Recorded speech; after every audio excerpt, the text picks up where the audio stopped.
그럼 시간이 되었으므로 저희가 포럼을 시작하도록 하겠습니다. 정식으로 인사드리겠습니다. 저는 광명시 평생학습원 원장 황명옥이라고 합니다.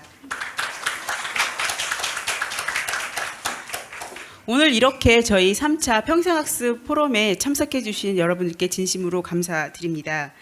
이번 포럼은 디지털 전환과 기후위기, 인구 구조의 변화 등으로 인해 미래 교육의 구조적 전환의 필요성이 높아지고 있는 현재 교육 형식의 확장 차원에서 비형식 교육에 대한 접근 방식을 탐색하고 광명시 곳곳의 평생학습 실천 현장과 활동을 함께 나누고자 기획하였습니다.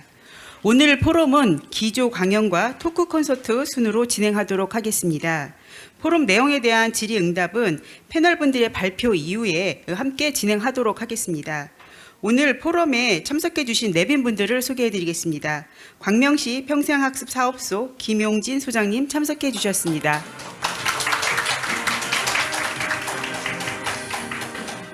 기조 강연을 해 주실 이희수 교수님 참석해 주셨습니다. 다음은 토크 콘서트 시간에 활동 사례를 발표해 주실 패널분들입니다. 광명시 기후에너지센터 김동균 센터장님 참석해 주셨습니다. 광명시 평생학습 동아리 유튜브 동아리 골뱅이 정나영 대표님 참석해 주셨습니다. 광명자치대학 사회적경제학과 엄지연 학과장님 참석해 주셨습니다. 광명시 장애인 가족지원센터 남윤용 센터장님 참석해 주셨습니다. 그럼 포럼을 시작하기 전에 저희 김영진 평생학습 사업수장님의 간단한 인사 말씀 듣고 시작하도록 하겠습니다.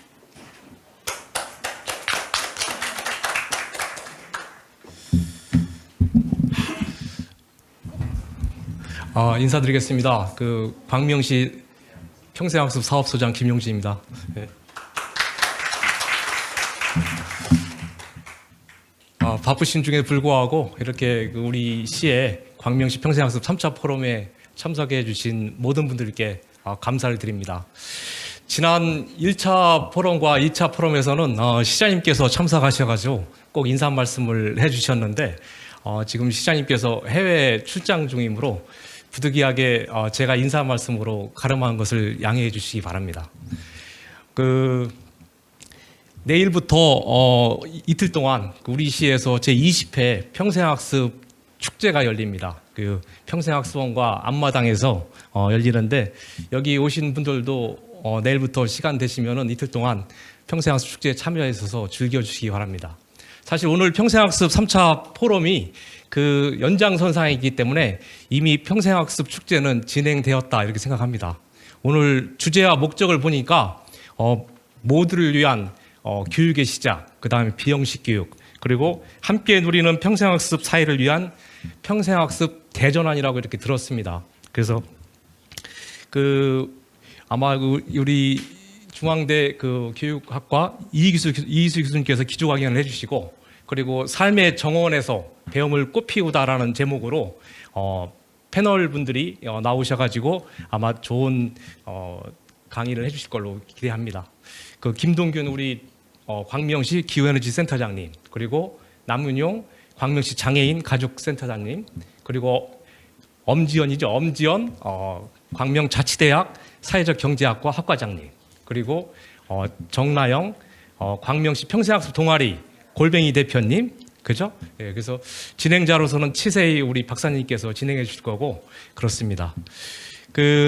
우리 시가 평생학습 도시 구현에 앞장서고 있습니다. 오늘 포럼이 그러한 논의의 장을 앞당기시기를 바랍니다.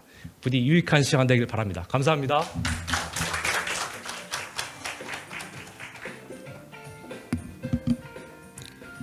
그럼 이제 중앙대학교 교육학과 교수신 이희수 교수님을 모시고 비형식 교육, 모두를 위한 교육을 위하여에 대한 기조 강연으로 포럼을 열어보겠습니다. 큰 박수로 맞이해 주시기 바랍니다.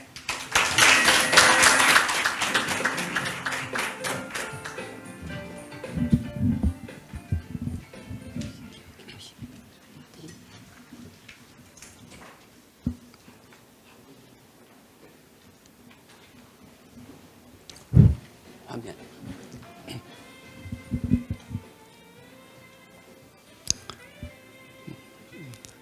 반갑습니다. 화면이 곧 뜰 것으로 알고 오늘 그 소장님께서 평사학습 도시와 평사학습 축제 말씀해 주시니까 한 23년 전 한국교육개발원에서 평생교육법 시행 원년인 2000년에 바로 평생학습 도시와 평생학습 축제 이것을 정책 제안을 했더니 교육부에서 이거다 해가지고 그때부터 평생학습 도시는 이미 강명희 씨가 정책으로 하기 전에 시행하고 있던 것을 추인하는 정도로 해서 평생학습 축제에 우리는 강명을 거의 성지처럼 그래서 여기를 성지순례 오는 그러한 기분으로 옵니다. 두 번째로 오늘 이 축제의 포스터를 보고 제가 놀랐습니다. 저도 교육개발원에 있다 보니까 국가 행사를 많이 했었는데 행사를 보면은 그 조직의 모든 역량이 다 드러난다. 그래서 잘하든 못하든 행사는 한 개인의 이벤트 기획사의 천재가 아니라 그 조직 전체가 평가받는다. 근데 오늘 포스터를 보고 제가 우리 이세라 팀장님이 아마 기획하신 것 같은데 깜짝 놀랐었어요. 제가 저리로 가는구나 이게 밑으로 가야 될 것 같은데 여기가 그 포스터를 보고 삼 아마 그 러닝 더 트레저 위드인 유네스코 보고서에 러닝 투 노 아는 거 알면 뭐 해야지 러닝 투도 아마 삶은 그거였던 것 같아. 혼자 사는 게 아니라 강명은 함께 산다. 러닝 투 리브 투게더 이 모든 것을 한 단어로 러닝 투 비 삶의 존재 이것을 이 세 가지로 표현한 그래서 강명이 와서 잘난 척하면 안 된다.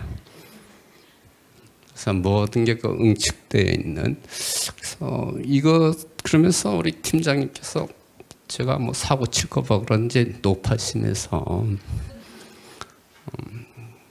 숨은 코드가 뭔지 아느냐고 그러면서 코드가 쌍둥이인데 전환 다른 하나는 확장이다 하면서 1차 포럼은 공간의 확장이었고 2차 포럼은 영역의 확장이었고 오늘 3차 포럼은 형식의 확장입니다.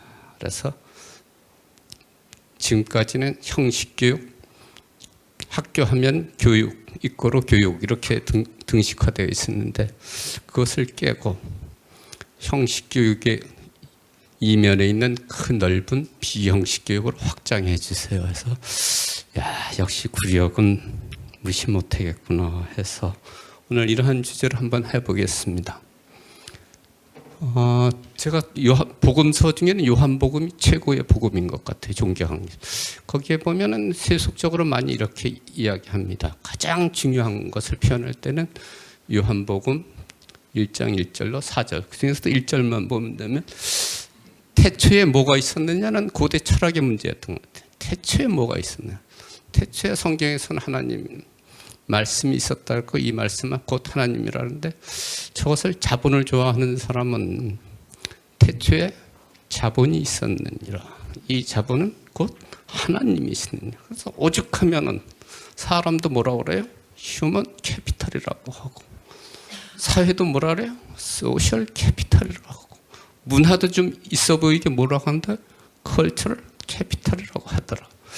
그런데 저보고 말한다면 태초에 있었던 것은 비형식 교육 또는 무형식 교육이라고. 태초에 무슨 학교가 있었겠습니까? 그것이 전차 무형식 교육을 밀어내고 형식 교육이 왕자를 차지하는 그래서 학벌 사회가 되고 학기 교육 사회가 되었다. 그런 점에서 우리가 원래의 태초에 있었던 비형식 심지어는 무형식 태초로 돌아가자 하는 점에서 시작을 해보았습니다. 평생교육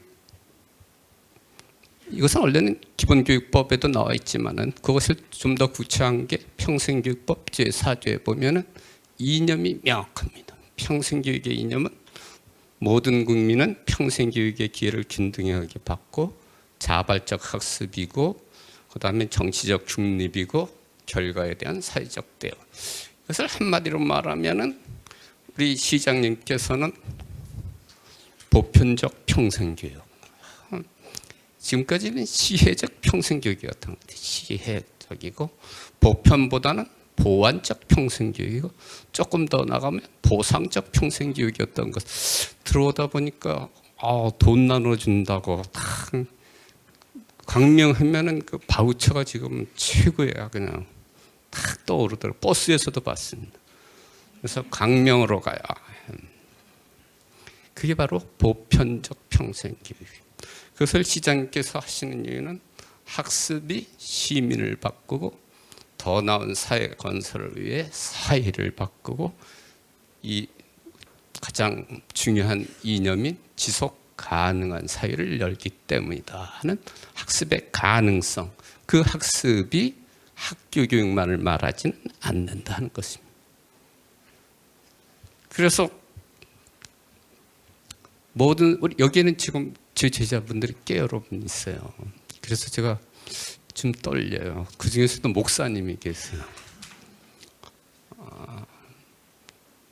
종교에서는 불교에서는 불국토 또는 정토사회, 또 기독교에서는 천국, 사회복지하는 사람 복지사회, 정보공학하는 사람은 정보사회, 평생교육하는 사람은 이상형이 본향이 학습사회. 그래서 보면은 늘 빼놓지 않고 인용되는 사람들의 학습사회 이겁니다. 학습사회의 토대는 학습이고 그 중에서도 비형식, 무형식 학습. 저보고 정의를 내리라면 제 정의는 아니지만 이렇습니다. 삶이 학습이고 학습이 삶인 사회가 바로 학습사회다. 저는 멀리서 찾지 않겠습니다. 광명을 보라. 니체가 그랬죠. 니체의 멋진 제목 중에 하나가 뭐죠? 이 사람을 보라. 저보고 말하면 이 사람을 보라가 아니라 학습사회의 원형은 광명을 보라. 이런 것으로 시작합니다. 왜냐하면은 지금은 시장님께서도 왜 학습에 그렇게 보편적 학습사회를 바우처까지 이렇게 만들어서 그 공부를 도와드릴까 했더니 이겁니다. 지금은 혁명사회입니다. 제가 9남매 중에서 곧 은퇴가 뭐 한 2, 3년 남았어요. 베이비 부머의 은퇴를 폭탄이라 그러죠. 이 사회 지금 인구 폭탄이 곳곳에서 터지고 있습니다.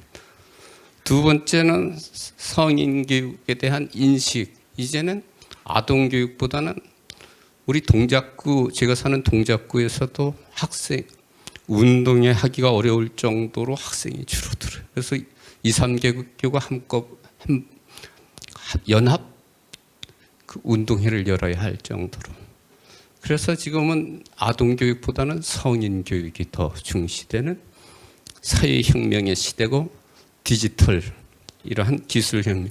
이 모든 혁명을 완성하는 게 학습혁명이다 해서 보면은 그것이 우리 인생도 아동 청소년기는 공부하고 청장년기에 일하고 노년기에는 쉬고 이런 단선형적 학제가 아니라 지금은 풀타임이 아니라 파트타임이 대세랍니다. 적당히 공부하고 적당히 일하고 적당히 쉬는 게 섞여 있는 사회. 그럴 때는 은퇴도 없고 그래서 우리가 제일 중요한 게 바로 라이프 플랜, 인생 설계 자체를 블렌디드 혼합형으로 바꾸지 않으면은 이렇게 단절적 이런 것으로는 불가능할 거다. 우리 존재를 위한 학습 평생 교육의 바이블이라고 하는 러닝 투비에는 이런 서문이 있습니다. 보통 사람이라면 신께서 어떻게 설계를 했느냐 하면 성공하도록 설계되어 있다. 인간은 뭐라고요? 특별히 뭐지 않는 한 보통 사람이라면 천재가 아니라 누구든 성공하도록 되어 있다. 단지 그 성공하기 위해서 뭐예요? 공부가 조금 필요할 뿐이다. 여기에서 보면 영국은 그래서 Learning to Be가 아니라 백서 제목 자체가 뭐예요? Learning to Succeed. 이번 인생은 종쳤네. 그게 아니라 뭐죠? 인간은 성공하도록 운명 지어져 있습니다. 그래서 여기서 보면은 주로 영국 쪽에서는 무형식 학습 저것을 어떻게 인정을 해가지고 성공 자격증. 제 집사람도 이런 말을 하더라고요. 한 30여 년 교직하고 당신이 잘한 게 딱 두 가지를 뭐 그랬더니 하나는 자기같이 괜찮은 사람하고 결혼한 거. 두 번째는 전공으로 평생 교육을 택한 거. 그래서 집사람이 오늘 금요일인데요. 7시에는 그림 그리기 주민자치센터에서 하고요. 그 다음에 그 집 앞에 또 청소년 센터입니다. 청소년 수련관. 거기서 밤 9시엔 줌바 댄스 하고요. 또 수요일 날 뭐는 이 나이가 들으니까 약간 구부러진다고 뭐 시니어 워킹 걷는 거. 그게 또 요즘 걷는 거 연습이 그렇게 또 뭐 모델 할 건 아니지만 약간 좀 허리가 구부러진다고 그 연습도 하죠. 또 주민자치센터에 그 동네 또 일본 사람이 많이 살아요. 그래서 일본어 스터디를 또 해요. 듣는 게 한 4-5개 돼요. 그러면서 야 퇴임 후에 평생 학습 없었으면 내가 뭐 하고 지냈을까. 이런 것 보면 단 하나 그런 거를 좀 다 모아서 학점으로 해서 제가 봐도 저 정도 일본어 실력이면 대학 4년 나오는 사람 능가하는 것 같아요. 이제 한 10년이 넘었으니까. 이런 점에서 무형식 학습의 형식화, 제도화, 인정 이러한 부분이 그래서 성공으로 하는 디딤돌을 만들어주는 것. 저는 531 교육개혁을 때 주도했던 사람 중에 하나인데 그 당시 이상형이 에듀토피아였어요. 저때 뭐가 터졌느냐면 삼성의 애니콜이 터졌습니다. 그래서 언제 어디서나 시와 때와 장소를 가지지 않고 터지는 게 애니콜이었습니다. 그래서 에듀토피아 그 슬로건도 어디서 따왔다가 애니콜에서. 그래서 언제 어디서 누구나 원하는 교육. 저것이 가능한 것이 교육 유토피아인 학습 사회였었습니다. 무형식 학습은 이겁니다. 의도성이 강하면 학교 교육 형식 교육이고 우연적으로 일어나는 게 많으면은 그게 비형식 교육입니다. 그래서 이렇게 이 교육의 유형도 몇 가지나 나온다고요? 딱 2가지가 아니라 6가지도 나옵니다. 광명시의 평생교육도 수많은 여러 가지 유형이 있을 수 있다는. 그래서 제가 보면은 의도성이 낮으면은 그냥 안 묵지. 그 다음에 의도성이 높으면 꼭 구조화되고 고도화되고 형식화가 되면 그건 학교의 형태니까 의도적으로 하는 거예요. 그래서 저는 광명에서 하나만 딱 집어가라 그러면 저는 느슨한 학교를 집어갈 것 같아요. 그게 바로 암묵지 또 무형식 비형식 교육에 저는 느슨하고 싶고 느긋하고 싶고 느리고 싶은 이런 삼느가 있는 인생의 후반기 그게 참 멋진 인생이 아닐까 이런 생각을 좀 해봤습니다. 그래서 비형식 학습의 유형도 암묵적, 즉각적인 반응적, 의도적 학습 여러 가지 유형이 있지. 제가 사실은 올해 그 평생교육학회에서 처음으로 이제 용어 사전을 만드는데 저한테 주어진 지필 항목이 형식 교육과 비형식 교육이었습니다. 그래서 오늘 이 주제를 쓰는데도 별로 어렵지는 않았습니다. 이건 우리 제자인 한국폴리텍대학의 의영은 교수와 같이 만든 건데 무형식 학습의 개념 형성 과정과 매핑 이런 걸 봐도 다양한 그 철학적 사조가 만들어져서 되었다 하는 것만 간단히 언급하겠습니다. 적어도 그 무형식 학습을 보면은 우리 놀주는 다 알지 않습니까? 안드라고지, 페다고지는 아동교육학에서 학교교육 중심이고 노을지의 그 안드라고지는 성인교육. 근데 그분이 유명한 명제 중에 하나는 여기에 나와 있듯이 뭐죠? Informal Adult Education. 무형식, 성인교육 자체가 무형식입니다. 그래서 무형식 교육이 성인교육의 또 다른 이름이고, 또 저분이 또 내놓은 책이 자기주도적 학습이라는 그 매뉴얼을 또 내놨습니다. 책을. 그러면은 무형식 학습, 자기주도적 학습, 그 다음에 또 일터 학습이 나옵니다. 그 세 가지는 사실상 같은 용어입니다. 그래서 자기주도적 학습, 무형식 학습, 일터 학습. 그다음에 그래서 이렇게 여러 사람들이, 그리고 요즘엔 논문 주제를 봐야 돼요. 제가 석박사 논문 주제를 보면 그것이 HRD든 뭐 평생교육이든 중요한 변수 중에 하나가 무형식 쪽이 많이 들어옵니다. 그래서 대세가 이제는 형식 교육보다는 비형식, 무형식으로 간다 하는 것을 말씀드리겠습니다.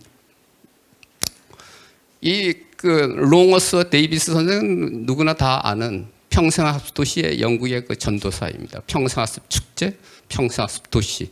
이쪽으로 제일 유명한 롱어스 선생은 학습자 측, 학습의 지원 측, 그다음에 그 라이프롱 측에서 보면 노인 교육 쪽으로 갈수록 무형식 쪽이 많다 이겁니다. 또 아동 청소년기 쪽으로 갈수록 형식지가 많다. 그러나 이것은 딱 떨어지는 것이 아니고 3대 축인 학습자가 지금 발달 단계가 어디에 있느냐, 그 다음에 학습 지원 측이 어떻게 돼 있느냐를 해서 보면은 우리가 대개 나이가 들수록 어느 쪽으로 간다고요? 무형식 쪽으로 많이 갈 것이다.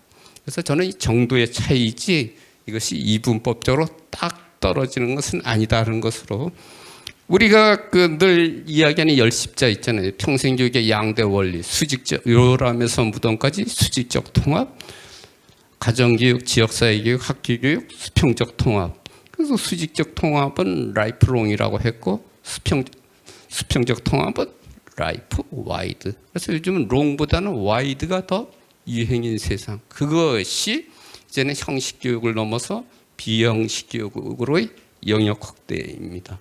그러면 우리 조금 왼쪽에 형식적 교육 체제, 아동기 그 로마트르 2번에 해당되는 거. 저게 학교 교육이 스쿨링 이꼬로 에듀케이션.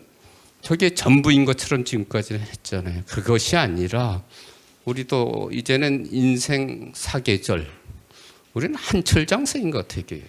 무슨 보신탕 장사도 아니고 인생 한철 하는 것이 아니라 인생 사철, 사계절을 이렇게 순환하는, 그러기 위해서는 교육 자원도 아동 청소년기에만 집중할 것이 아니라 서로 순환 배치하고 자원 배분의 정의도 이루어져야 할 것이며 또 서로 인정이 되도록 해야 할 것이다 하는 점에서 말씀드렸습니다. 이게 바로 이제 일터 학습, 우리 암, 삼, 또 뭐였죠? 함. 근데 산과 관련된 것 중에 제 시간의 상당 부분은 일터인 것 같습니다. 근데 여기서 보면은 저것도 워크플레이스 러닝 중에서 일을 강조하느냐, 장소를 강조하느냐, 학습을 강조하느냐에 따라서 또 여러 가지 유형으로 달립니다. 그렇지만은 이것도 우리가 무형식 학습의 또 다른 모습은 일터 학습이다. 그래서 다음에는 일터까지 좀 이세라 선생님 좀 넣어주면 어떨까 하는 이런 생각입니다. 그래서 이걸 보면은 이 분야에서 제일 유명한 책은 그 미국 조지아 대학의 카렌 와킨즈 교수님, 또 뉴욕에 있는 갑자기 생각은 안 나지만은 우리 빅토리아 마식 교수님의 최고의 명제가 이겁니다. 일터에서의 무형식 우연적 학습. 이것은 대부분의 무형식 우연적 학습의 원천은 놀주 아니면 이분입니다. 그런데 이분을 인용할 때는 그것은 주로 기업 교육에서 인용하는. 여기서 보면 제가 인용한 것은 이겁니다. 왜 우리 광명에서 형식의 확장을 제3차 포럼의 주제로 했을까? 보면은 이분은 빙산 모델을 썼는데 일터 학습이 곧 무형식 학습이고 무형식 학습이 SDL, 셀프 디렉티드 러닝, 자기주도적 학습이고 또 거기에 한 발 더 나가서 우연적 학습까지 이루어진다. 제가 커피 옆에 카페에 앉아 있었더니 우리 문해교육협회 선생님께서 커피를 갖다 주시면서 통성명을 했습니다. 그래서 참 선생님 이름이 참 선녀 같습니다. 그러면서 그럼 여기에서도 우연하게 저분이 우리 신성원 목사님과 같이 일하시는 분, 우연적 학습이라는. 여기서 보면은 왜 학장인가 하면 비형식 교육은 뭐라고요? 빙산 그 자체입니다. 형식 교육은 뭐예요? 빙산의 일부입니다. 어느 정도라고요? 학교 교육이 차지하는 것은 딸랑 17%입니다. 비형식 교육은 몇 프로예요? 그러면 73%입니다. 그러니 왜 비형식 교육으로 확장될 수밖에 없는가 하는 뜻입니다. 요거를 넘어가겠습니다. 이제 5분 남았으니까. 한때 꽤 유명했죠. 7의 1법칙. 교육의 효과 면에서 보면은 우리는 지금까지 정삼각형에서 살았는데 역발상, 삼각형을 한번 뒤집어 봐라. 그게 무슨 역삼각형 법칙에서 보면 학교 교육, 포멀 러닝은 교사, 학생, 교육과정 딱 시간표가 짜여진 고도로 구조화된 학습의 효과는 시간을 학교에서 막 제때는요 고등학교 때 밤 11시까지 학교에 붙잡아뒀어요. 근데 효과는요 얼마라고요? 10%랍니다. 이걸 누가 응답한 거냐면 기업의 CEO들이 지금까지 당신 자리에 오기까지 가장 효과가 있었던 학습이 뭐냐 했더니 구조화된 형식 학습은 10%인데 오늘과 같은 이러한 경험 학습은 몇 프로예요? 일 중심은 70%입니다. 그래서 우리는 10%가 아니라 70과 20을 다 합치면 얼마가 된다고? 90%. 이제 90%의 영역 확정에 도전하는 것이 이것이 경험의 교훈이고 이것이 바로 존 드이가 말하는 러닝 바이 두잉입니다. 이제는 자기주도적 학습. 이게 무형식 학습이라고 주인이 없는 게 아닙니다. 본인이 주인이라서 자기주도적으로 하는 것이 이렇게 평생교육법의 이념에 나왔듯이 자발적 자기주도적으로 하는 것이 타율적으로 하는 것이 아니다 하는 뜻. 여기에서 보면 오늘날은 이제 새로운 비형식 학습의 또 다른 확장이 나온 요소가요. 코로나 덕분입니다. 코로나로 인하여 다 줌으로 테크놀로지 기반으로 하다 보니까 어떤 문제가 발생했느냐면 반드시 원격 학습할 때 동의해야 되죠. 딴짓하거나 무례한 짓 하지 말라. 또 뭐죠? 디지털을 쓸 수 있는 사람과 없는 사람의 격차. 그러면서도 저런 그 장점이 있는데 애덜트 러닝 쪽에서 지금 엄청 커지는 부분이 무형식, 비형식 학습 영역. 그래서 우리는 비대면 세계에서의 무형식 학습 이쪽을 더 개척해야 한다는 시사점입니다.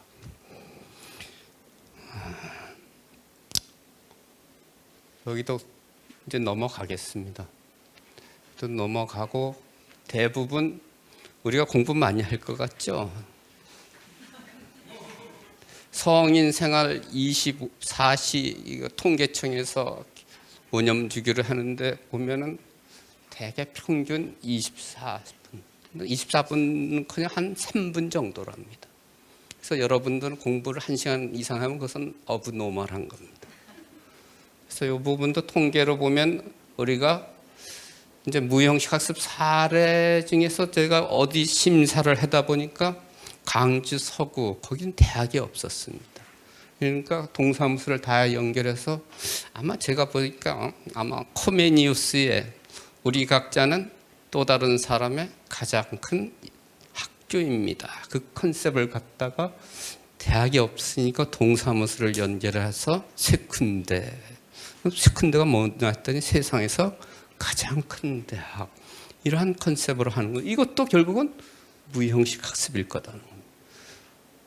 저는 그 부천 인생학교 만들 때 이 양반 책을 알랑드 보통 저 양반이 우리 한 10여 년 전에 꽤 유행했던 것 같아요. 인생학교. 그래서 뭐 다 인생학교라고 붙였죠. 그런데 저가 가장 마음에 드는 인생학교는 아까도 말씀드렸던 삼느, 느슨한, 느긋한, 느린. 우리 정영희 선생님이 이걸로 석사 논문을 썼는데 단언컨대 아마 공개하고 있지만 박사 논문보다 나은 것 같아요. 그래서 느슨한 학교가 석사도 만들어내는 거라서 말씀드렸습니다.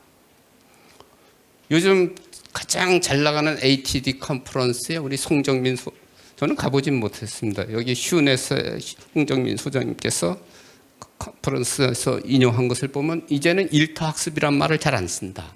워크플로우 러닝으로 또다시 진화하고 있다 해서 일터에서 학습은 장소에 붙박혀 있는 것이 아니라 일과 학습이 통합돼서 물처럼 흐르는 이러한 하이브리드 러닝, 워크플로우 러닝, 가상학습, 이러닝 이런 다양한 형태로 나타나고 있다 하는 걸 말씀드리고 제가 이제 이겁니다. 이제 평생교육은 형식 교육, 비형식 교육, 무형식 교육으로 그렇게 두부 못 자르듯이 이렇게 잘라지지 않는다. 형식 교육에도요 무형식이 들어있고 무형식 교육에도 형식 교육이 들어있습니다. 오늘 이게 무형식 같지만요 이 포스터 한 장만 봐도 거기에 얼마나 많은 의도가 들어가 있는지 제 눈에도 드러나요. 그렇기 때문에 무형식에는 형식이 없다. 천만의 말씀. 그래서 우리가 암과 삼과 함이 이게 경계적으로 나누어져 있다. 천만의 말씀. 연결되어 있고 통합되어 있습니다. 그래서 우리도 형식, 비형식, 무형식 이것이 서로 넘나드는 보더 크로싱이라 그러죠. 전문용어로. 이렇게 경계를 넘나드는 학습이 진정한 학습이 아닐까 하는 것으로 마치겠습니다. 주어진 30분을 썼기 때문에 여기까지 하겠습니다.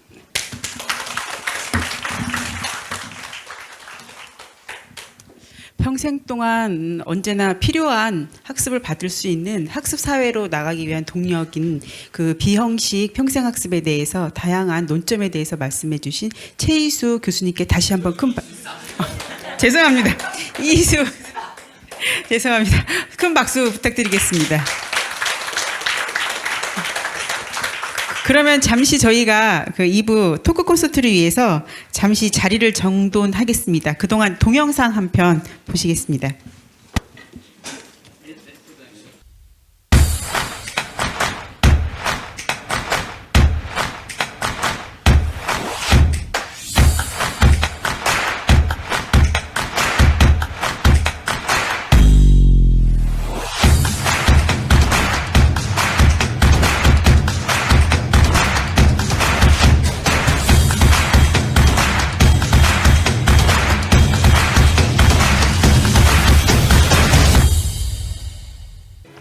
예, 2부 콘서트는 저희가 꼼꼼 숨겨두었던 토크 콘서트 시간부터 세익 교육 컨설팅 대표이자 총신대학교 후크마 교육교육원 겸임 교수인 최세희 박사님께서 진행해 주시겠습니다. 큰 박수로 맞이해 주시기 바랍니다.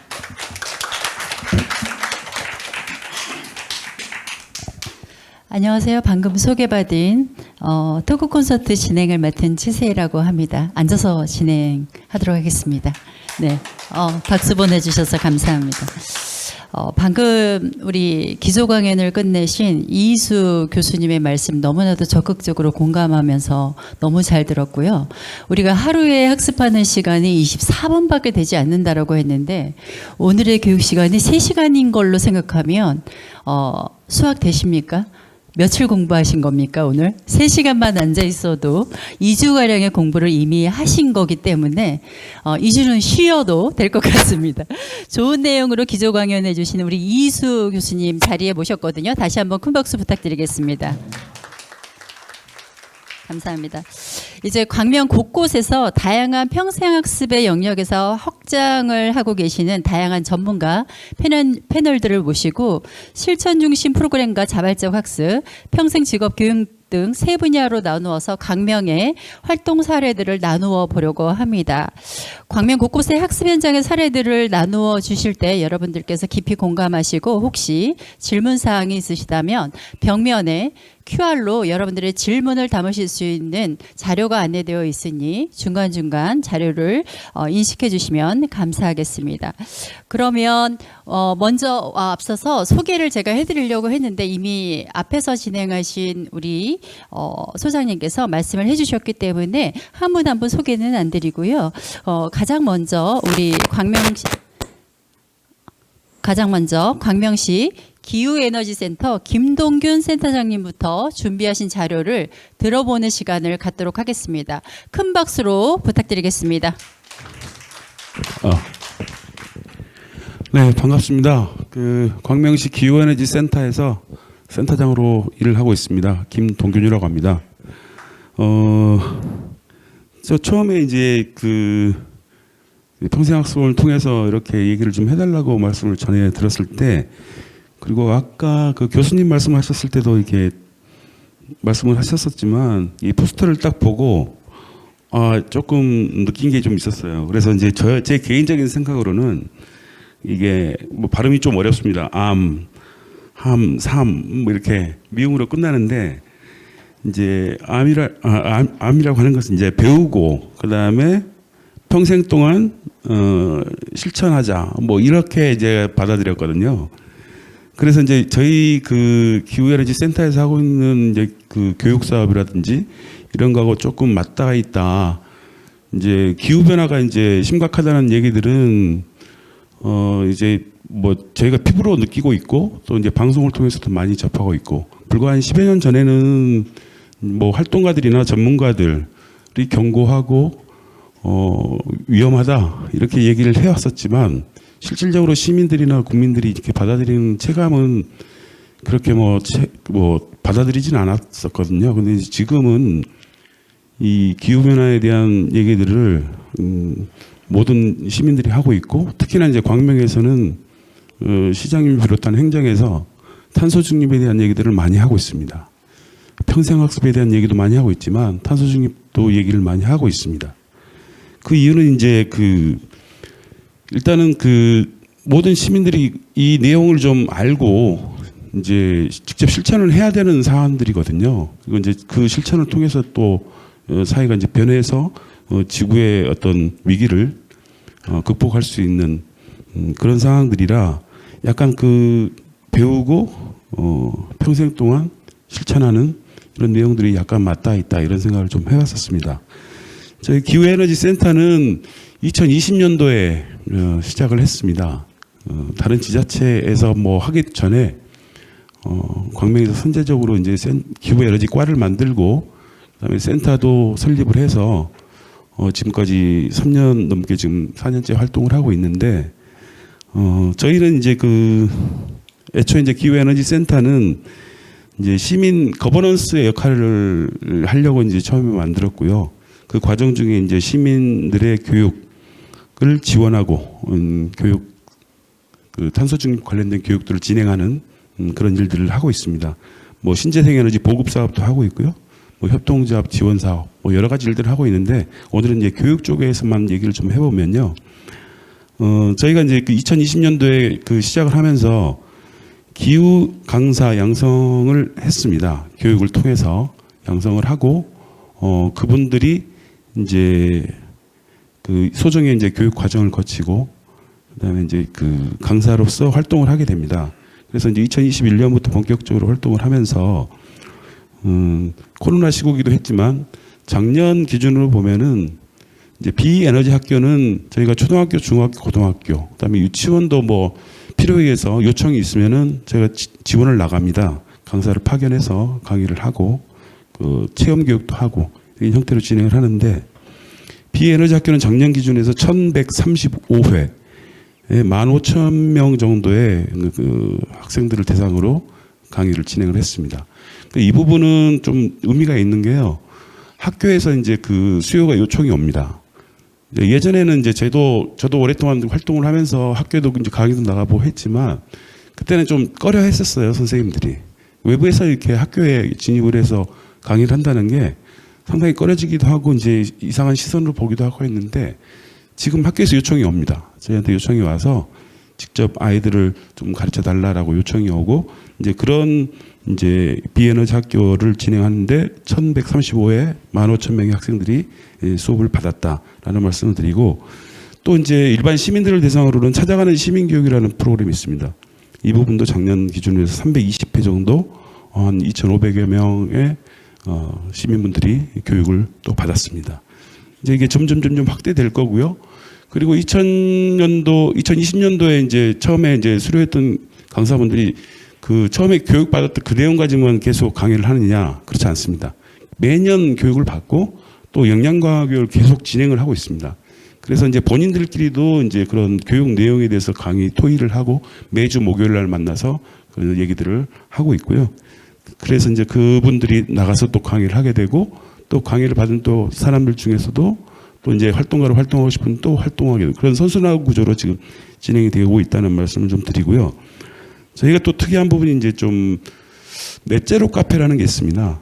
이제 넷제로 카페는 뭐냐면 넷제로가 이제 영어이긴 하지만 이제 번역을 하면 탄소 중립입니다. 탄소 중립 카페인데 이게 이제 광명시에만 있는 거의 독특한 형태인데요.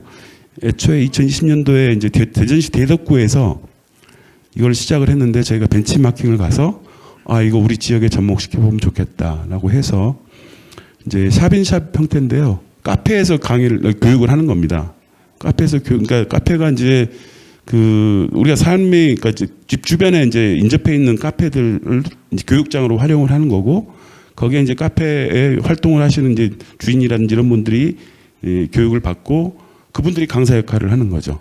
그래서 그 카페 자체를 활용해서 어떤 그 탄소 중립 활동에 관련된 교육도 하고 같이 체험도 하고 이런 프로그램들을 진행을 하고 있고요. 이거는 거의 지금 광명시 19개소 정도에서 지금 진행을 하고 있고 이 부분도 이제 주민들이 필요하면 10분 정도 이상이면은 누구나 신청을 하게 되고 거기 체험 프로그램이나 이제 그 카페에 찾아가서 체험 프로그램에 거기에 맞는 교육들을 받을 수 있는 그런 형태고요. 아까 말씀드린 찾아가는 시민교육도 10분 이상 되면 누구나 신청을 해서 기후에너지 센터에 연락을 하셔서 강의 받고 싶다 그러면은 저희가 무상으로 다 나가서 교육을 또 해드립니다. 이제 그러한 이제 교육들을 통해서 활동들을 또 하고요. 이제 탄소 중립이라는 게 그렇게 알고만 있다고 해서 끝나는 게 아니고 이게 이제 각자의 이제 일상생활에서 이제 실천을 해야 되는 부분인데 이 부분은 이제 또 광명시에 또 특이하게 있는 게 기후 우병이라는 게 있습니다. 지금 기후 위기를 어떻게 보면 좀 총체적인 위기라고 생각을 하고 어떻게 보면 어려운 시기에 우리나라에서 이제 조선시대 때 의병을 일으켜서 나라를 구했듯이 이제 기후 위기를 극복하자는 차원에서 의병을 조직을 해서 지금 시장님이 총사령관으로 되어 있습니다. 그리고 이제 의병장 분들을 저희가 또 구성을 했고요. 지난 6월 달에 저희가 탄소 중립 도시 선포식을 하면서 이제 그분들을 중심으로 해서 활동을 하고 있고 또 이제 그분들이 활동하는 거에 대한 보상 차원에서 인센티브를 지급하는 차원에서 탄소 중립 포인트라는 걸 운영을 하고 있습니다. 근데 그 포인트를 운영을 하는데 지금 거기에 회원 가입되어 있는 광명 시민들이 5,000분 정도 됩니다. 그러니까 이게 되게 뭐 작다면 작고 많다면 많은데요. 되게 많은 수치입니다. 이제 그분들이 직접 실천 활동을 하면 거기에 대한 보상으로 포인트를 지급해서 지역사랑 화폐로 되돌려주는 그런 일들을 하고 있는데 많은 참여를 하고 있고요. 이제 그런 활동들이 점점 확산되고 하면 이제 기후 위기 이런 부분도 지자체 차원에서 극복을 할 수 있지 않을까라는 그런 생각을 하고 활동을 하고 있습니다. 근데 지금 평생 아까 말씀드렸다시피 평생학습도 이제 그런 차원에서 지금 탄소 중립 실천 교육이라고 평생학습원에서 준비해서 지금 통반장님들 그다음에 다른 단체 회원님들을 뭐 이렇게 모집을 해서 지금 장기간 교육을 지금 시작해서 하는 걸로 지금 알고 있습니다. 그래서 이제 그분들이 또 그 교육을 이수를 하고 또 이제 지역의 곳곳에서 활동을 또 하게 되면 또 이런 기후 위기 극복할 수 있는 탄소 중립 활동이 더 확산되지 않을까 이런 기대도 해보고요. 아무튼 뭐 간단하게 말씀드렸지만 저희 아까 말씀드린 넷제로 카페라든지 뭐 그런 교육이라든지 이런 부분들을 활용하실 수 있는 부분들이 있으시면은 여기 계신 분들 포함해서 누구든 신청해 주시면 잘 저기 하기로 하겠습니다. 예, 뭘 더듬었는데요. 일단은 지금 오늘부터 시작되는 이제 평생학습 축제도 잘 마무리될 수 있도록 했으면 좋겠습니다. 예, 감사합니다. 학습에서부터 실천적 기후 행동으로 전환되는 과정을 시민들과 함께 이뤄내고 있는 다양한 사례들을 공유해 주시는 우리 센터장님께 다시 한번 큰 박수 부탁드리겠습니다. 그리고 방금 말씀해 주셨던 것처럼 넷제로 카페에 혹시 가입이 되어 있지 않으시다면 가입해 주시면 너무 감사할 것 같고요.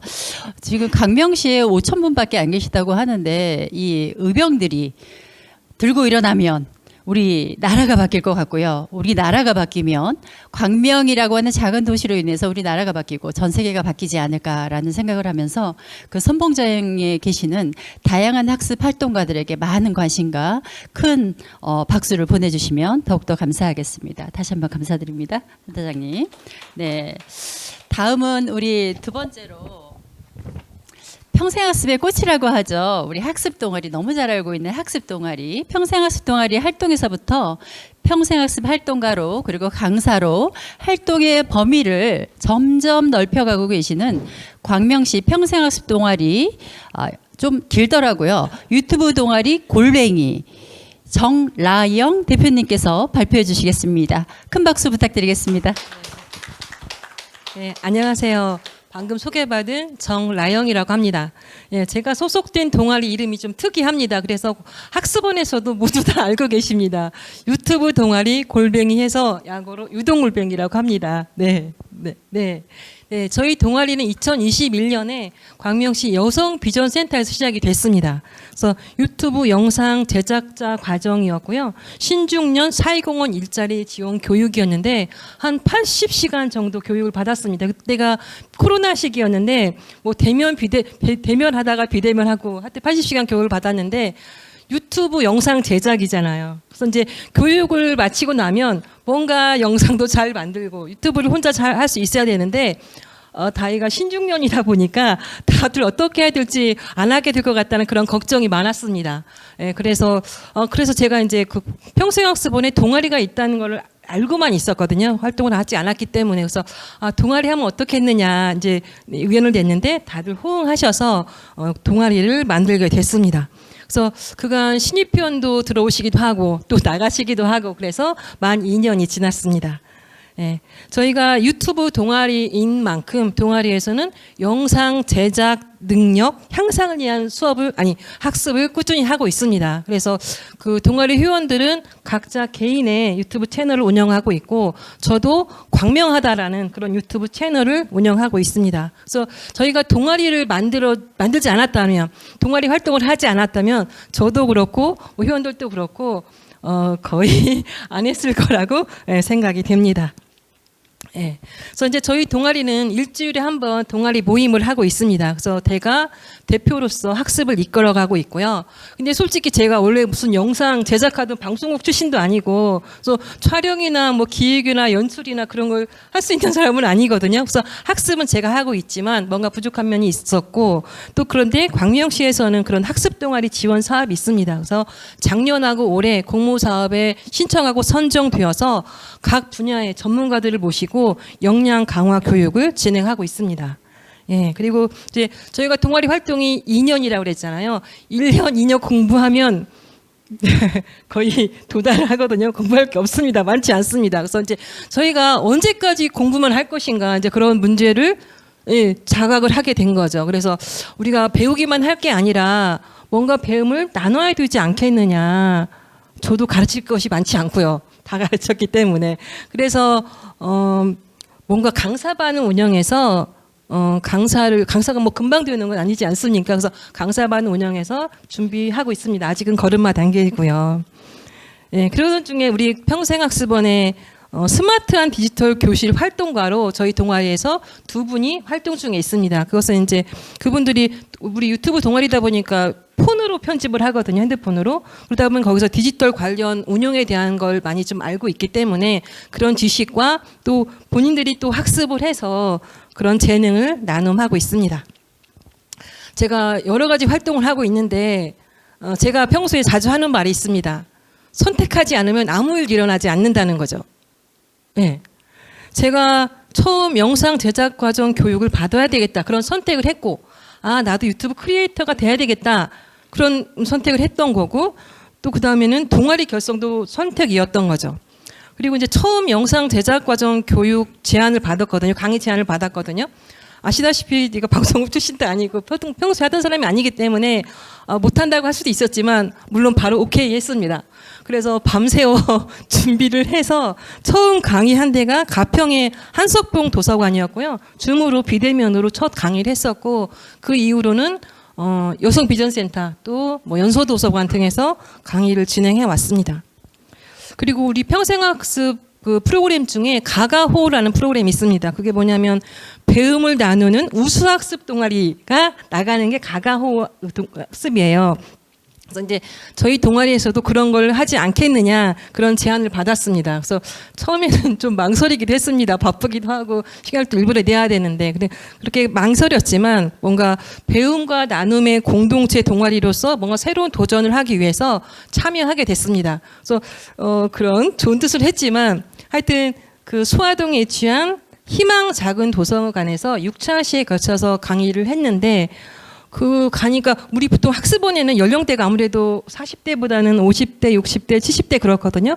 근데 거기 희망 작은 도서관에 가니까 거의 40대 주부들이 왜요. 작은 도서관이다 보니까 자녀들이 있으니까 이렇게 가까이 오는 것 같더라고요. 그래서 하여튼 그런 40대 분들이 그런 영상 제작 과정 교육에 대해서 만족도가 거의 100점, 만족도가 엄청 높이 나와서 저도 놀랐습니다. 저도 어떤 교육을 받으면 거의 만점도 안 주거든요.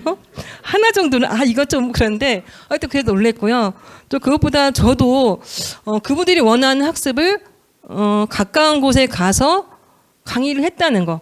왜냐하면 평생학습원이 있기 때문에 제가 거기에 몸 담아서 또 가게 된 거잖아요. 그래서 평생학습에 참여하게 돼서 되게 기뻤습니다. 그리고 지금은 그 혹시 우리 학습원 여러분 혹시 엘리베이터에서 시민도사라고 보셨습니까? 팜플렛 보셨나요? 저는 그걸 보고 시민도사가 뭐야? 처음에는 그랬습니다. 정말 낯설어가지고. 근데 나중에 보니까 그게 시민 강사였습니다. 그래서 이제 집에 가서 홈페이지 가서 이렇게 보다가 제가 처음부터 결정을 하지 않기 때문에 보다가 이것도 해야 되겠구나. 그래서 바로 신청했고요. 그래서 면접도 다 봤습니다. 그래서 시민 도사가 되었고, 예.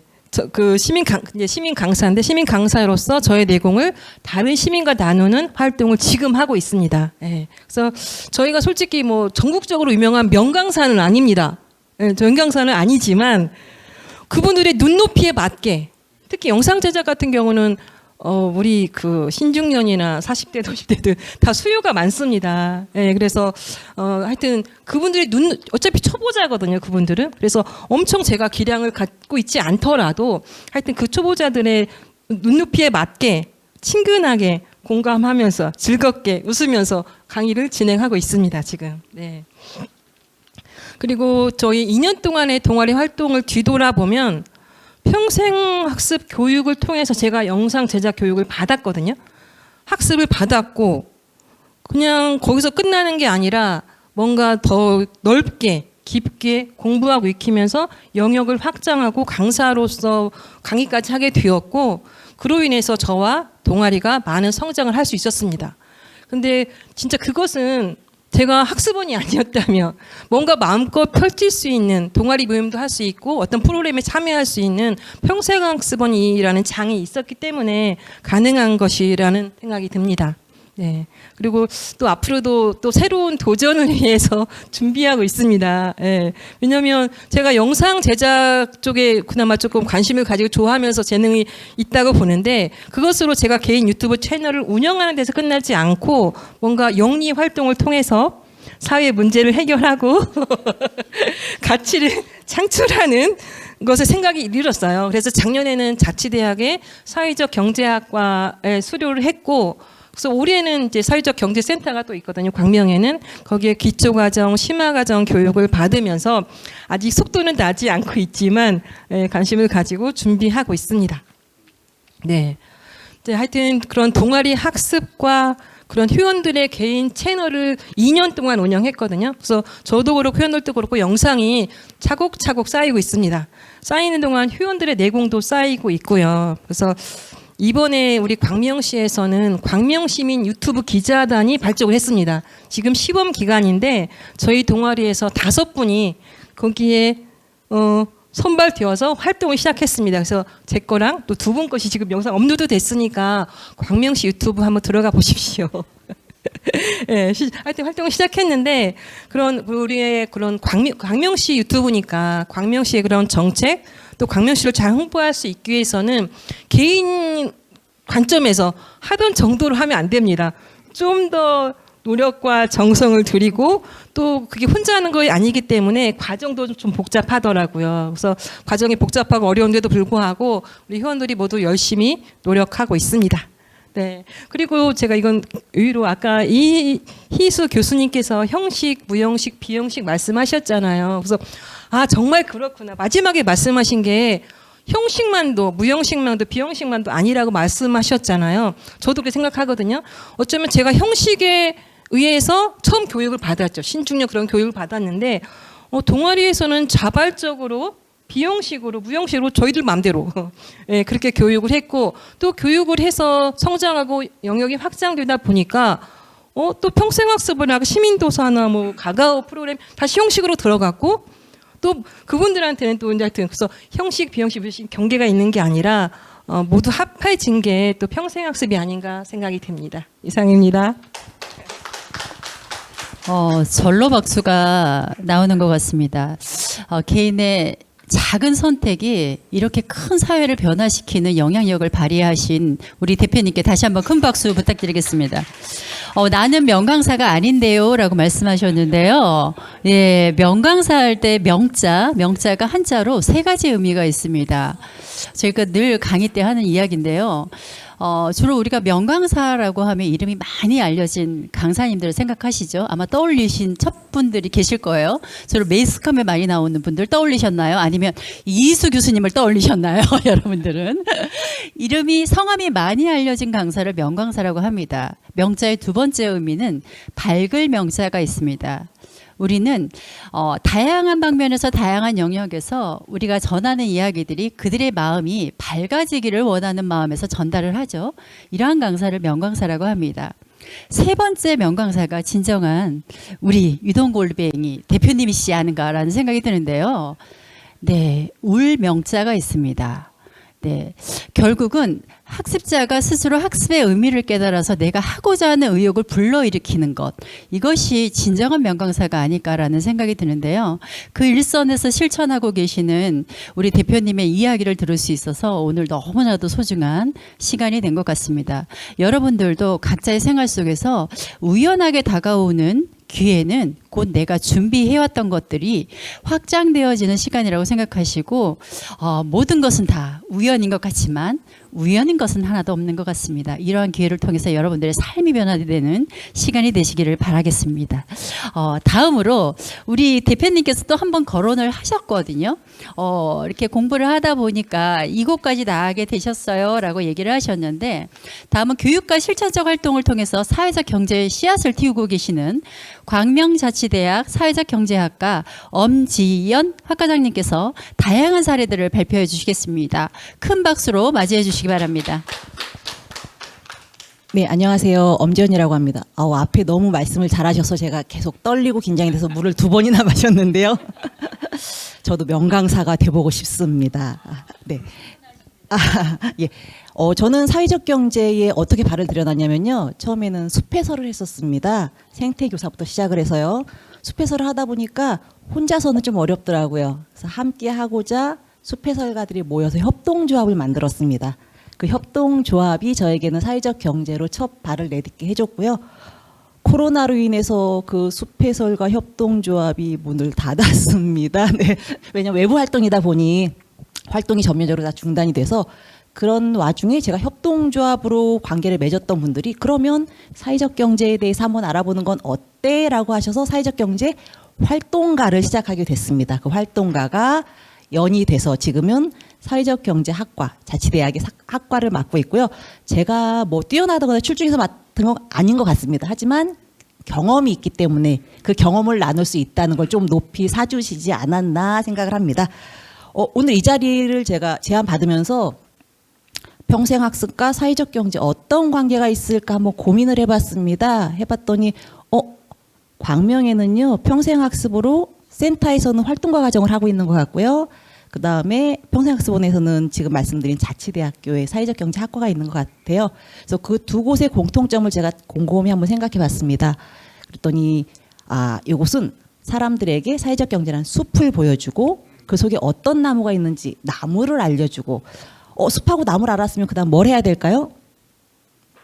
새로운 숲을 또 만들면 좋겠죠. 풍성한 지구, 푸르른 지구를 만들기 위해. 그래서 씨앗을 심는 게 아닌가라는 생각이 들더라고요. 모였을 때 교육으로 처음에는 사회적 경제 숲을 봅니다. 왜 필요하지? 왜 생겼지? 어떻게 하는 거지? 그렇게 숲을 먼저 보고 나면 그 안에는 어떤 나무들이 심어져 있을까? 협동조합이라는 나무도 심어져 있네. 사회적 기업나무도 있네. 마을기업나무, 자활기업나무, 소셜벤처까지 모두 다 함께 할 수 있구나라는 걸 배우게 됩니다. 그 중에는 그러면 창업을 해야 되는 거야? 라고 또 퀘스천 마크를 하시는 분이 계십니다. 창업 안 해도 사회적 경제 할 수 있습니다. 바로 우리는 모두 다 소비자지요. 윤리적 소비자로 또 사회적 경제에 참여할 수가 있습니다. 이렇게 설명을 막 하다 보면 사람들이 그럼 사회적 경제가 뭔데? 라고 질문을 합니다. 제가 딱 두 가지로 설명을 드려요. 첫째는 사회적 경제는 빵을 만들기 위해 사람을 고용하는 게 아니고요. 사람을 고용하기 위해서 빵을 만듭니다. 결국에 목적이 돈이 아니고요. 사람이 되는 거죠. 그리고 수단이 사람이 아니라 돈이 그 사람을 위한 수단이 되는 거죠. 첫 번째는 이렇게 말씀을 드리고 두 번째는 사회 문제를 경제적인 방식으로 해결합니다. 사회 문제 해결하는 방식은 되게 다양하잖아요. 정치로 해결할 수도 있고 봉사, NGO 활동 뭐 여러 가지가 있지만 지속 가능하려면 역시나 재원이 필요하지 않겠습니까? 그런데 경제적 방식으로 해결하게 되면 돈을 벌면서 해결할 수 있으니까 얼마나 지속 가능할 수 있겠습니까? 그래서 사회적 경제는 그런 거다라고 설명을 드려요. 그렇게 배운 사회적 경제를 여러분과 나누고 싶은데 그리고 교육으로 계속 가면 사람들이 좀 어렵고 지루해하는 그런 게 있잖아요. 그래서 저희 활동가를 시작한 일기분들이 아이디어를 냈습니다. 내가 시민 입장에서 사회적 경제를 들었을 때 조금은 재미나게 듣고 싶어. 그러면 어떻게 다가가면 좋을까라고 막 아이디어를 냈는데 그 당시에 유튜브에서 언박싱 하는 게 유행했었어요. 자, 택배를 하나 받으면 같이 열어봅니다. 이 상자 안에 뭐가 들어있을까요? 어떻게 조립하면 될까요? 이런 거를 차용해서 상자 안에다가 사회적 경제 물품을 몇 가지를 집어넣어서 사람들을 만납니다. 그렇게 만나다 보니까 1대 다가 아니라 5명에서 6명 정도 동네 아줌마들 만나서 수다 떨듯이 이렇게 테이블에 둘러앉아서 상자 안에 뭐가 있을까요? 라고 시작한 게 바로 오픈박스입니다.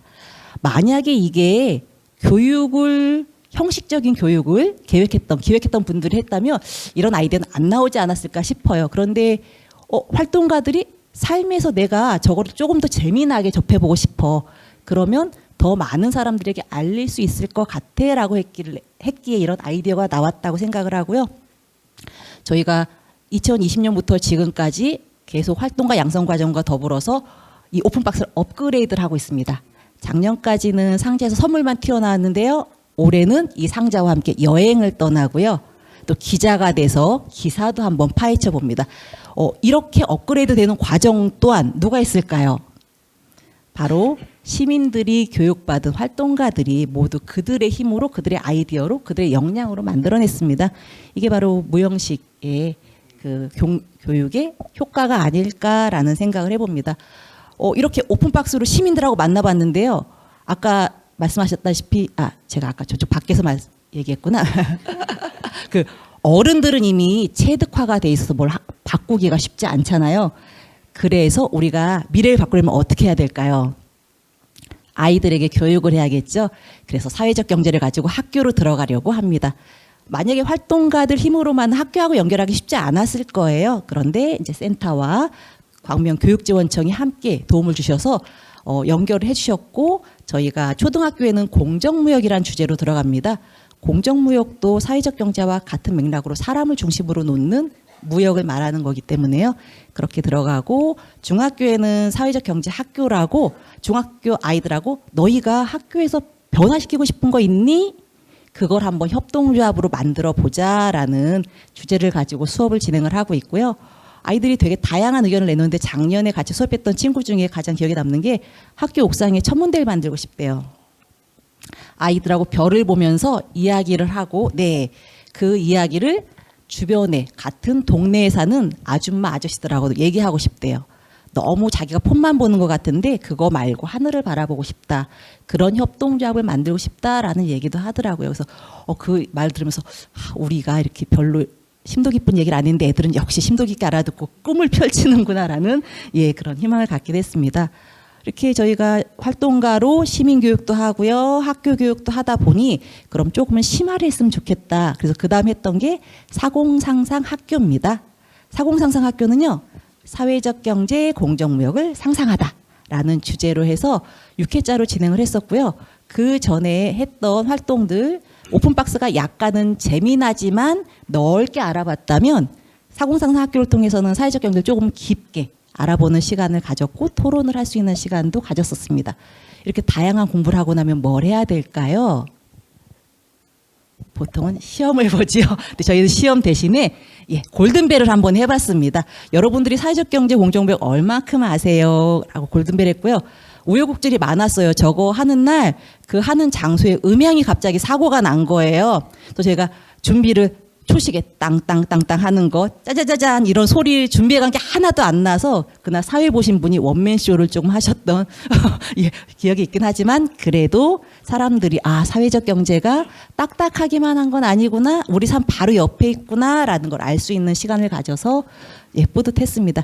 저 때 그 1등한 분은 어른이었지만 2등한 분이 중1 학생이었습니다. 너 이렇게 사회적 경제 어떻게 잘 알아? 물어봤더니 그 친구가 대답을 하더라고요. 저희 엄마가 사회적 경제 기업을 해요. 그런데 엄마 아빠가 사회적 경제 기업한다고 그 아이들이 사회적 경제를 다 알까요? 그만큼 그분이 집에서도 사회적 경제라는 걸 생활에서 표현했기 때문에 알 수 있지 않았을까 생각을 합니다. 제가 수다를 좀 길게 떨었는데요. 제가 생각하는 평생학습하고 사회적 경제는 숲에서 하다 보니까 꽃을 잘 비유를 해요. 민들레 같지 않나 생각을 합니다. 민들레가요, 꽃을 피워서 씨를 만들면 굉장히 수많은 씨앗을 한꺼번에 하늘로 날립니다. 그런데요, 안타깝게도 그 씨앗 중에 한 10개? 아니면 손가락에 꼽게만 다시 새로운 민들레로 자라나고요. 그 외에는 그냥 다시 흙으로 돌아간다고 해요. 평생학습도 그렇고 사회적 경제 저희 활동가나 이런 분들도 그렇고 와서 공부를 하시는 그 인원에 비해서 남아서 마을에서 활동하시는 분들은 생각보다 많지는 않아요. 하지만 실망하진 않습니다. 한 명이건 두 명이건 남아서 계속 활동을 하신다면 민들레가 과거부터 지금까지 쭉 우리가 관심을 안 가져도 피어오는 것처럼 사회적 경제도 평생학습도 계속 꽃피우지 않을까라는, 멋있었나요? 이런 말을 하면서 마무리를 하겠습니다. 감사합니다.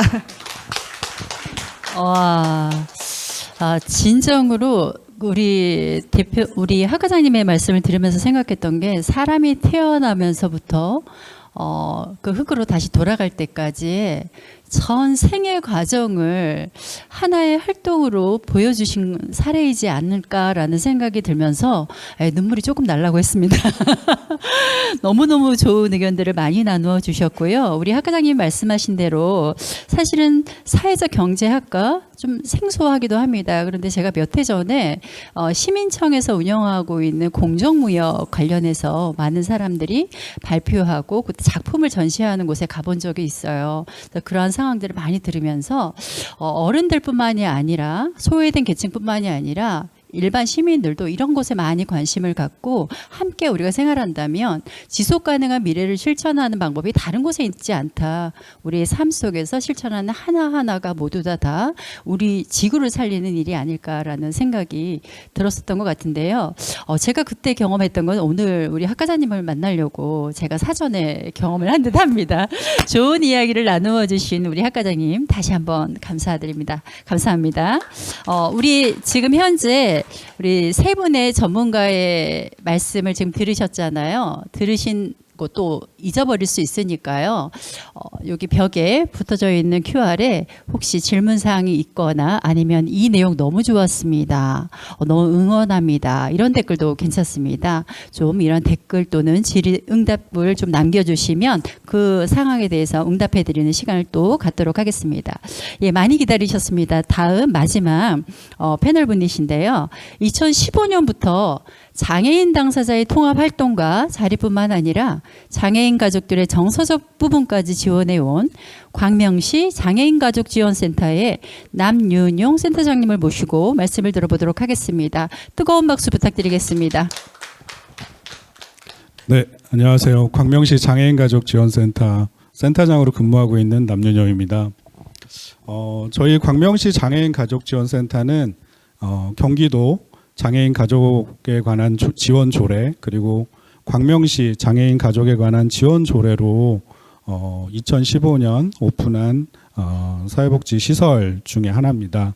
그래서 저희는 센터에서 진행하는 사업들이 좀 명료화가 되어 있습니다. 왜냐하면 조례에서 장애인 가족에 대한 어떤 사업을 하라고 명료화가 되어 있습니다.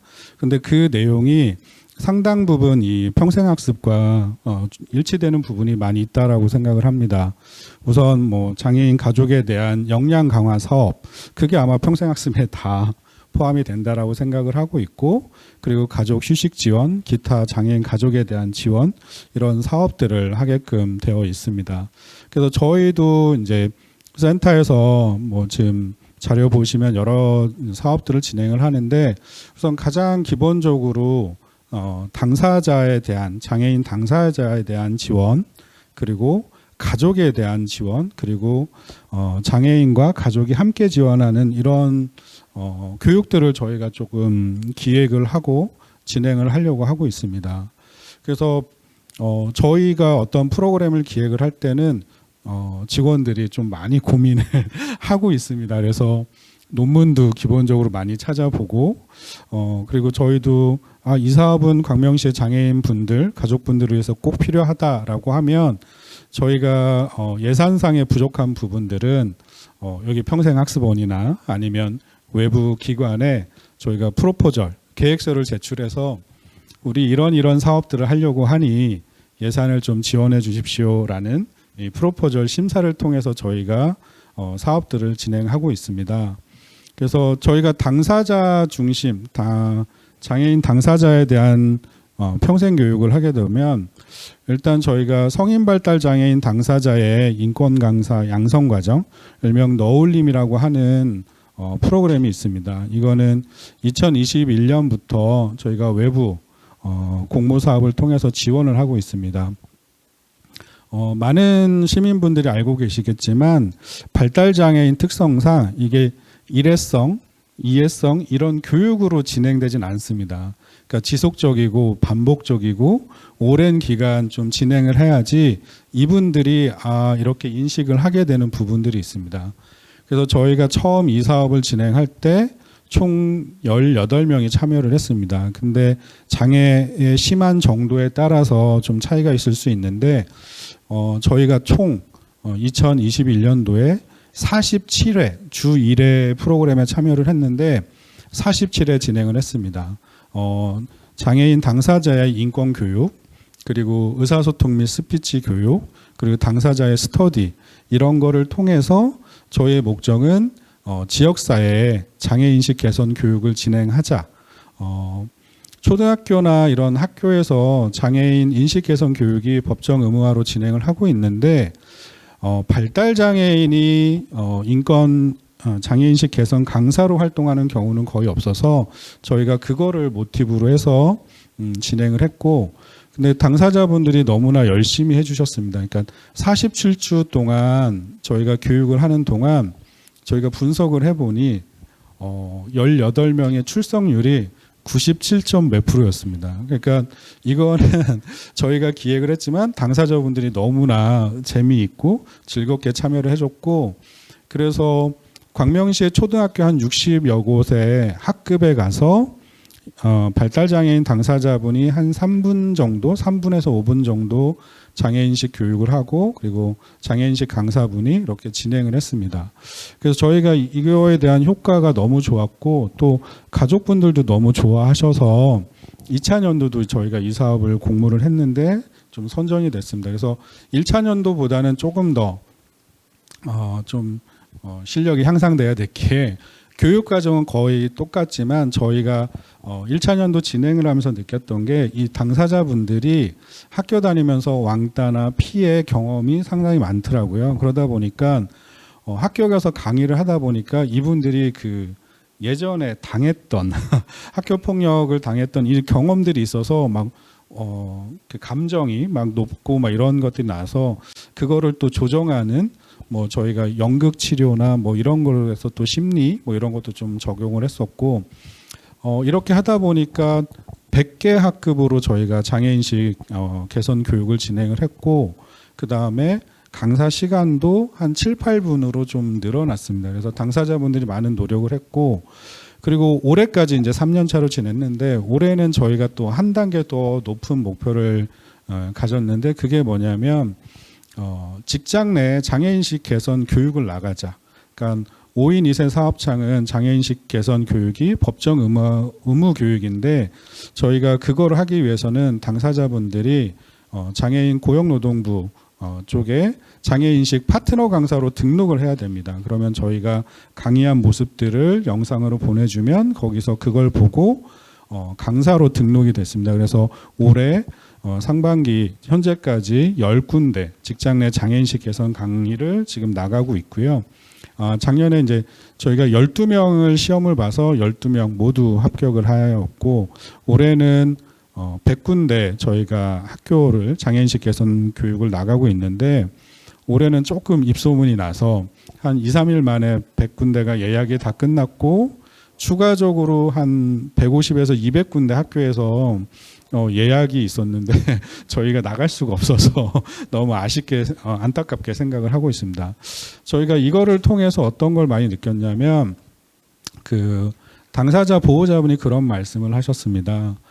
저희 아이는 자존심만 세고 자존감이 낮았는데 이 프로그램에 참여하면서 자존감이 높아진 것 같아서 너무 감사하다.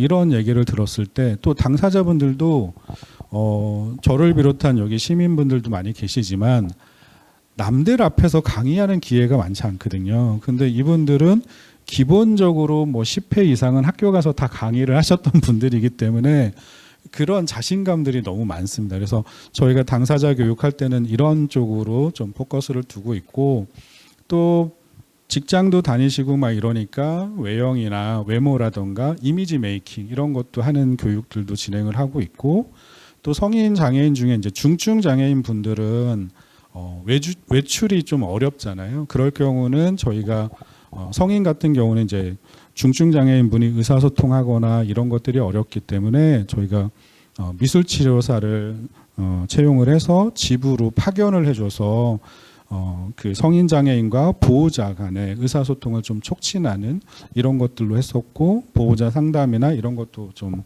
진행이 올해로 4년째 진행을 하고 있습니다. 근데 이거에 대한 호응도나 이런 것들은 좀 상당히 좋은 편입니다. 그래서 저희는 당사자의 이런 것들을 좀 진행을 하고 있고, 또 지금 끝나긴 했지만 아동들 대상으로 느레랑이라고 해서 방학 때 다양한 그런 교육 프로그램들을 진행을 했었습니다. 그리고 이제 부모님들의 역량 강화는 장애 자녀를 양육하면서 겪는 심리적 어려움들이 상당히 많습니다. 그래서 그분들이 좀 역량 강화를 할 수 있는 어떻게 보면 장애 자녀에 대한 이해 뭐 이런 교육도 진행을 하고, 또 장애 자녀나 양육하면서 가족 간의 관계라든가 타인과의 관계라든가 좀 심리적 어려움을 겪었을 때 뭐 영화 치료라든가 집단 상담이라든가 뭐 가족 상담 교육 등을 통해서 그런 거를 좀 해소할 수 있는 이런 프로그램도 진행을 했고, 또 진행하다 보니까 자녀 양육에 대해서 조금 더 전문적으로 좀 하고 싶은 부모님들이 계셔서 자조 모임, 그래서 스터디 모임 같은 것도 하고 있고, 저희가 몇 년째 그 어머님들이 장애 자녀를 위한 양육 스터디 지금 진행을 하고 있고, 또 청소년 자녀와 보호자분이 함께하는 것도 있고, 성인 자녀와 보호자가 함께하는 여러 가지 교육들도 있습니다. 그리고 또 이런 교육들을 하다 보니까 그 어머님들이 그런 말씀을 많이 하세요. 그러니까 어머님들은 장애 자녀나 비장애 자녀와 함께 할 수 있고 뭔가를 배우고 체험할 수 있는 게 많은데 아버지들은 별로 없다.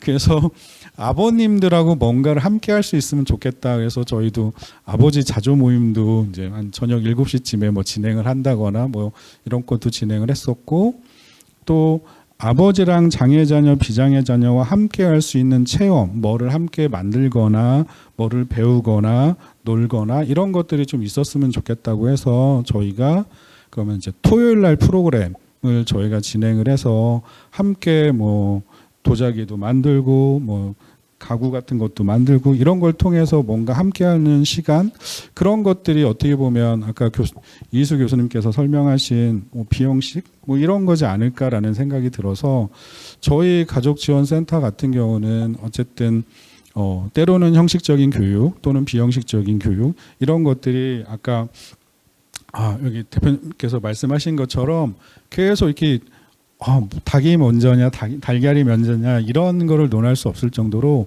이렇게 계속 순환되는 것 같습니다. 그래서 그런 것들이 저희도 그래서 가족분들에게 때로는 저희가 기획해서 진행하는 것도 있지만 때로는 보호자분들이나 가족분들이 요청해서 저희가 서포트해주고 자료를 찾아주고 더 잘할 수 있도록 지원해주는 이런 것들도 있어서, 어쩌면 저희 광명시 장애인 가족지원센터가 장애인 당사자나 가족들을 위해서 하는 역할들이 정말 그런 역할을 하는 게 맞지 않나 이런 생각을 하고 있습니다. 네, 경청해 주셔서 감사합니다. 저도 그 장애를 가진 부모님이 계셔요. 중증장애는 아니시지만 어렸을 때부터 늘 생각했던 것 같아요. 우리 어머니는 왜 이렇게 예민하실까?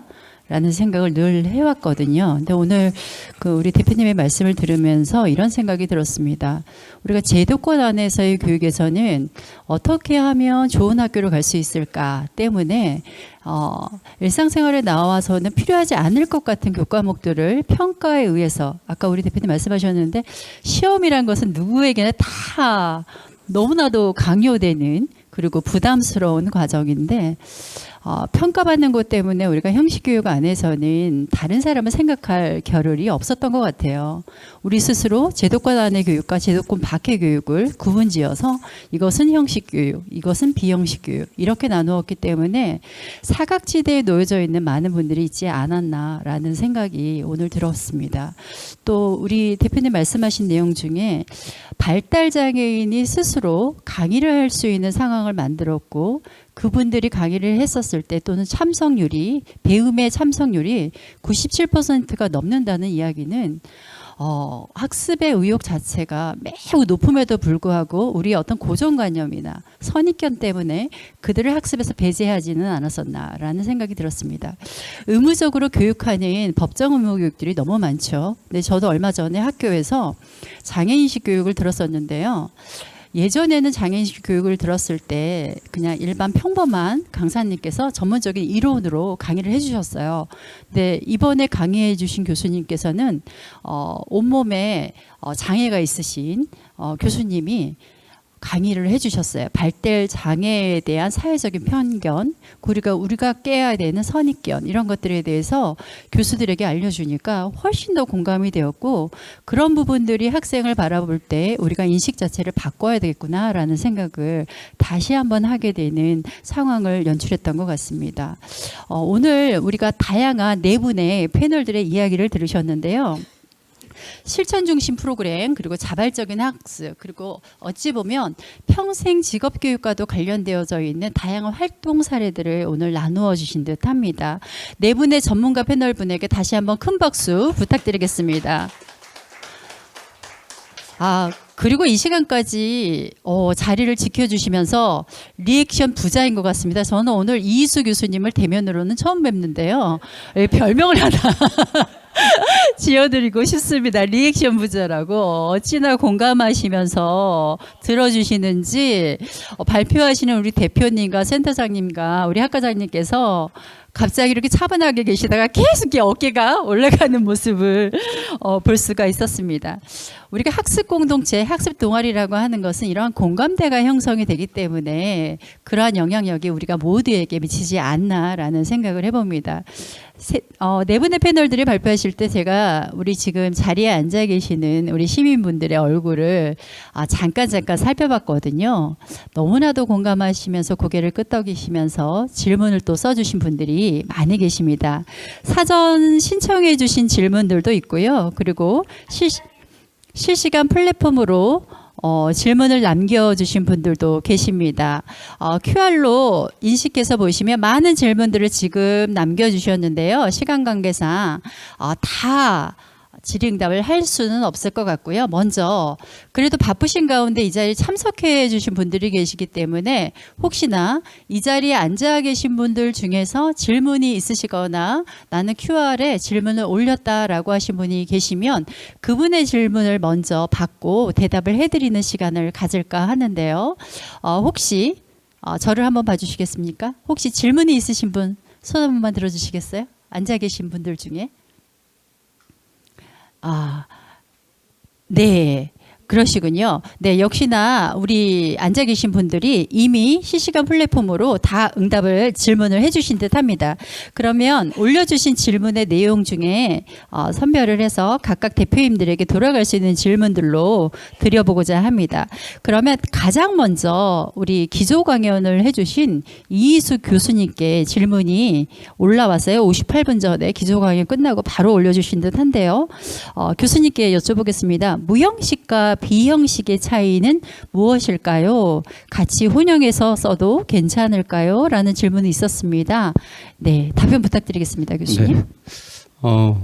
용어도 사회적 진화의 산물입니다. 그래서 지금 포멀 에듀케이션 요거에 대해서 우리 최세희 박사님은 제도권 교육 이런 용어를 쓰세요. 제도권 교육, 비제도권 교육. 두 번째 저의 은사님은 포멀 에듀케이션을 제가 형식 교육으로 번역했더니 이건 못 알아들으니 학교 교육으로 번역해라. 반대말인 논포멀은 사회 교육으로 번역하라. 왜냐하면 그 당시는 학교 담장 안은 학교 교육이고 밖은 사회 교육이고 그래서 학회명도 사회 교육이고 세 번째 지난주에 인적자원개발대학원에서 이 포멀 에듀케이션을 정말 난다긴다 하는 기업 교육하는 사람들을 번역을 시켰더니 정규교육, 공식교육 이런 말이 나옵니다. 그러면 우리가 봐도 벌써 형식교육, 정규교육, 공식교육, 제도권교육 같은 용어인데 이렇게 다양하게 쓰고 있다. 그래서 저보고 말하라면 한자로 안일비자. 그래서 그것은 학교 교육을 중심으로 한 정의입니다. 그래서 학교 교육이 아닌 형태의 교육은 비형식 교육. 그래서 옛날에는 대표적으로 사회교육법상에서의 시설로 학교가 아닌 박물관, 화랑, 연수원 뭐 이런 쪽에서 이루어지는 그러나 그 안에서도 꽤 형식적으로 이루어지는 이런 교육은 일명 사회교육 또는 비형식 교육이라고 하고 집사람 예를 들면 요즘 반찬을 잘 만들어요. 그 숙명여대 앞에 용산구에서는 여성인력개발센터에서 반찬 뭐 솥밥 요즘 솥밥이 유행이지 솥밥 만드는 거 뭐로 해가지고 그래도 지금은 그냥 유튜브 보면서 혼자 그래서 제가 보면은 비형식 숙명여대에서 하는 교육은 거기 요리학과에서 하는 것은 공식 형식 교육. 숙명여대 뭐 부설 평생교육원이나 여성인력개발센터에서 하는 것은 비형식 교육. 그러나 유튜브로 보고서 혼자 자기주도적으로 하는 것은 무형식이 아닐까 이렇게 구분하면서 마지막으로 학계의 동향은 이렇습니다. 지금은 형식이 가장 없는 것은 무형식이고 가운데가 비형식이고 형식이 가장 높은 것은 형식 교육이라고 하는데 요즘은 논포멀 에듀케이션이라는 용어는 거의 사라졌습니다. 이제는 우리 사회교육이라는 용어도 안 씁니다. 사회교육법도 평생교육법으로 대체되었습니다. 또 일제에서 썼던 용어를 알아가지고 잘 안 씁니다. 그런 것 그리고 또 하나는 논포멀 에듀케이션 하는 것은 선진국에서 잘 사는 나라들이 제3세계 개발도상국들의 학교 밖의 교육을 칭하하는 약간 깔보는 듯한 용어라 해서 요즘은 거의 사라지고 OECD에서 쓰는 용어는 대개 인포멀 러닝에서 무형식 학습으로 이렇게 통일되어가는 추세입니다. 그러나 아직도 우리나라에서는 논포멀 이런 쪽은 쓰고는 있습니다. 그러나 저보고 건의를 드린다면 포멀, 인포멀 이렇게 쓰는 게 좋고 그리고 이분법적으로 하는 것보다는 서로 섞여 있습니다. 네. 여기까지만 드리겠습니다. 네, 감사합니다. 우리 교수님께서 말씀하신 내용을 이렇게 다시 한번 요약해서 말씀드리면 우리가 형식이나 비형식 교육의 경계에는 있으나 우리의 삶의 여정에 있어서 무형식 교육이 전반적으로 자리 잡고 있는 형태를 오늘 또 네 분의 패널을 통해서 들으셨을 거란 생각이 듭니다. 형식과 비형식의 구분이 없이 이제는 무형식 교육이 전체적으로 우리의 삶을 지배하고 있고 배운 내용을 삶에 실천하고 적용하고 이러한 것들이 교육이지 않을까, 학습이지 않을까라는 얘기를 해주신 듯 합니다. 다음으로 우리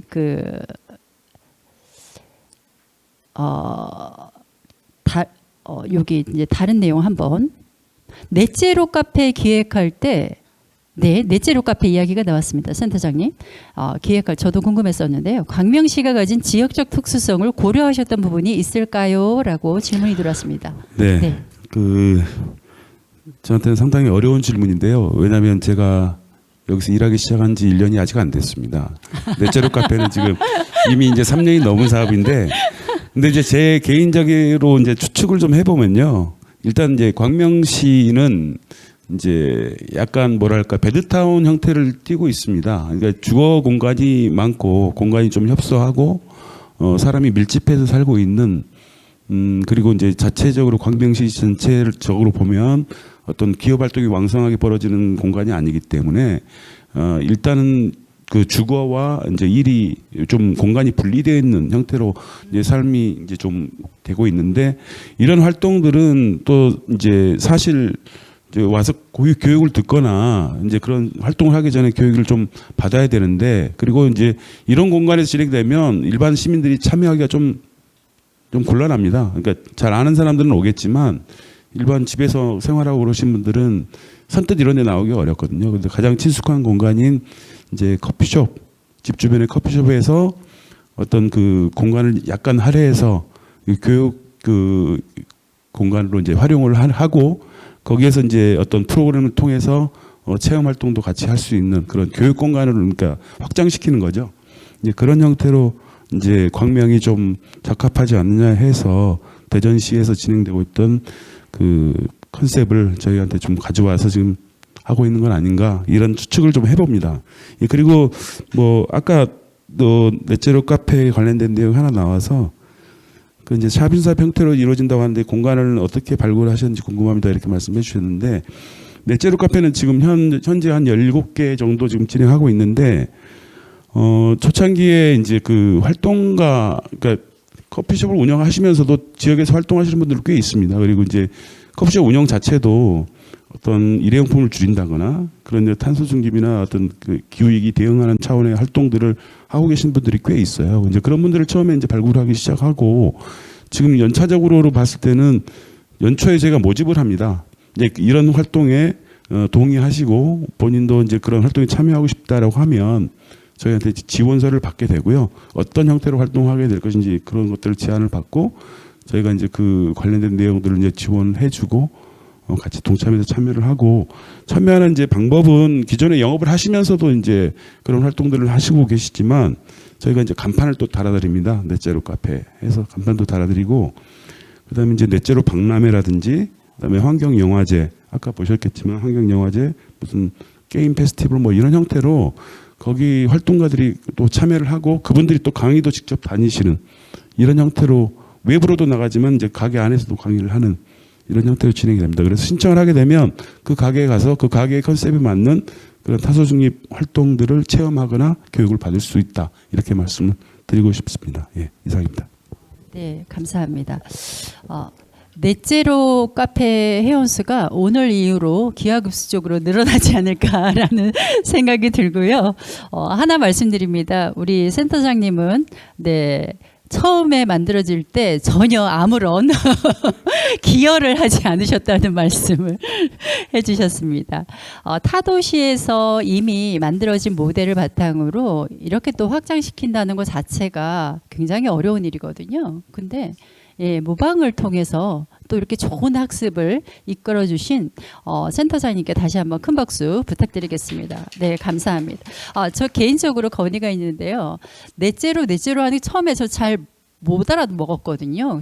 넷째를 의미하는 건가? 저는 딸만 둘인데 둘째로, 셋째로, 넷째로, 넷제로잖아요. 이걸 조금 우리가 이해하기 쉬운 한글로 조금 바꿔주시면 어떨까? 네, 아까도 잠깐 말씀드렸는데 넷제로라는 뜻이 이제 한글로 지금 요새 얘기하고 있는 탄소 중립입니다. 그러니까 넷제로라는 게 이게 0으로 맞추는 거잖아요. 그러니까 플러스하고 마이너스를 상쇄해서 0으로 맞추는 건데 이제 탄소 중립이라는 단어도 마찬가지입니다. 그 탄소를 저희가 배출을 하고 그 탄소 때문에 사실은 그 온실가스 문제 때문에 이제 기후 위기가 발생한다라는 전제하에서 이제 탄소 배출을 줄여야 하잖아요. 근데 현재 탄소를 배출하고 있고 또 탄소를 줄이려고 하는 노력들이 있습니다. 그러니까 탄소를 흡수하는, 예를 들면 나무를 많이 심는다든지, 예, 습지를 뭐 많이 발굴한다든지, 그다음에 이제 태양광이나 이제 신재생에너지를 쓴다든지 이런 형태로 이제 상쇄하는 그런 움직임을 통해서 배출하는 양만큼 생산해내자는 얘기죠. 그러니까 탄소를 배출할 만큼, 예, 배출할 만큼 흡수하자. 그래서 탄소 순 배출량을 0으로 만들자.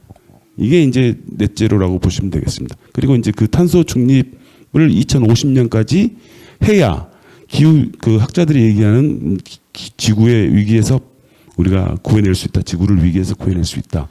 예. 그래서 2050년까지 꼭 해야 된다라고 이제 주장을 하는 거고, 그렇게 지금 국가도 정책적으로 좀 진행을 하고 있는 겁니다. 네. 당장에 시급한 일은 아니지만 미래를 위해서 우리가 반드시 해야 되는 일인 것 같습니다. 아동 청소년부터 시작해서 솔선수범할 수 있도록 어른이 먼저 나서야 되지 않을까라는 생각을 해보면서 이것이 진짜 평생학습의 삶의 원동력이 될 것 같다라는 생각을 다시 한번 해봅니다. 다음으로 우리 정나영 대표님에 대한 의견들이 나왔는데요. 정나영 대표님 혹시 여기 팬클럽 와 있는 거 아니시죠? 네, 정나영 대표님에 대한 응원글들이 좀 있는데요. 정나영 대표님 정말 멋진 선택들에 박수를 보냅니다. 어떻게 그렇게 할 수 있나요? 등등의 의견들이 있는데 하나 이제 거의 비슷해서 제가 하나 뽑은 질문을 드리도록 하겠습니다. 학습이 일자리로 연결되었군요, 대표님. 선생님과 같이 학습이 일자리로 연결되려면 어떤 점을 가장 중요하게 우리가 생각해야 되고 또 필요할까요? 라는 질문에 대답해 주시면 감사하겠습니다. 네.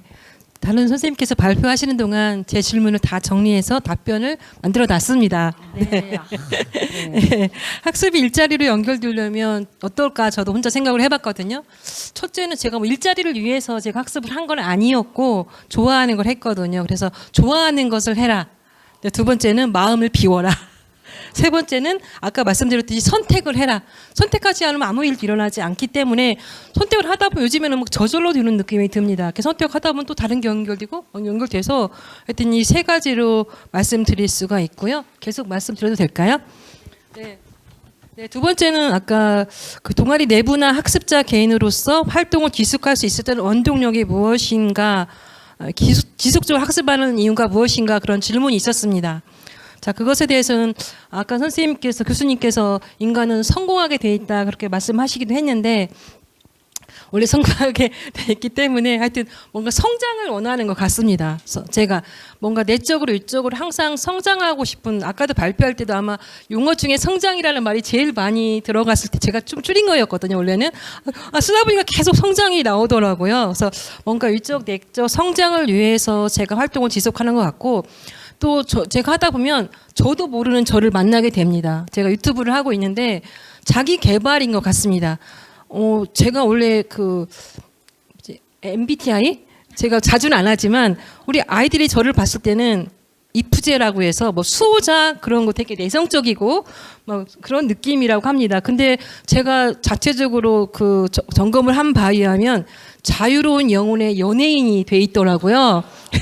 그런 것처럼 제가 이렇게 지속적으로 활동을 할 수 있는 게 좋아서 뭐 성장을 위해서 자기 개발하고 항상 새로운 저를 항상 발견하고 있기 때문에 지속적으로 하는 것 같습니다. 그리고 두 번째는 나눔의 기쁨인 것 같습니다. 혼자만 알고 있어도 즐겁지만 뭔가 나눠서 특히 이제 제가 이제 학습 동아리고 동아리를 이끌고 있다 보니까 또 강의도 마찬가지죠. 뭔가 알려드리면 너무 기뻐하는 그런 그 기쁨에서 제가 더 기쁜 그런 기쁨이 있기 때문에 활동을 지속할 수 있는 것 같고요. 또 세 번째 질문이 또 하나 있더라고요. 선생님. 그래서 그래요. 세 번째 세 번째 질문 이미 간단하게- 써놓으셨죠? 네, 써놓았지요. 제가 끊을까봐 간단하다고 말씀하셨는데 네. 간단하게 이건 간단합니다. 일본어로. 네. 동아리를 지속하는데 중요한 것이 무엇이냐 이렇게 질문을 주셨더라고요. 솔직히 동아리가 생각보다 어렵더라고요. 몇 명 되지도 안 되는 인원인데 생각보다 이게 문제가 많습니다. 내부적인 문제가. 그래서 가장 중요한 게 뭔가 봤을 때는 일단 포용과 상호 이해라고 생각이 되더라고요.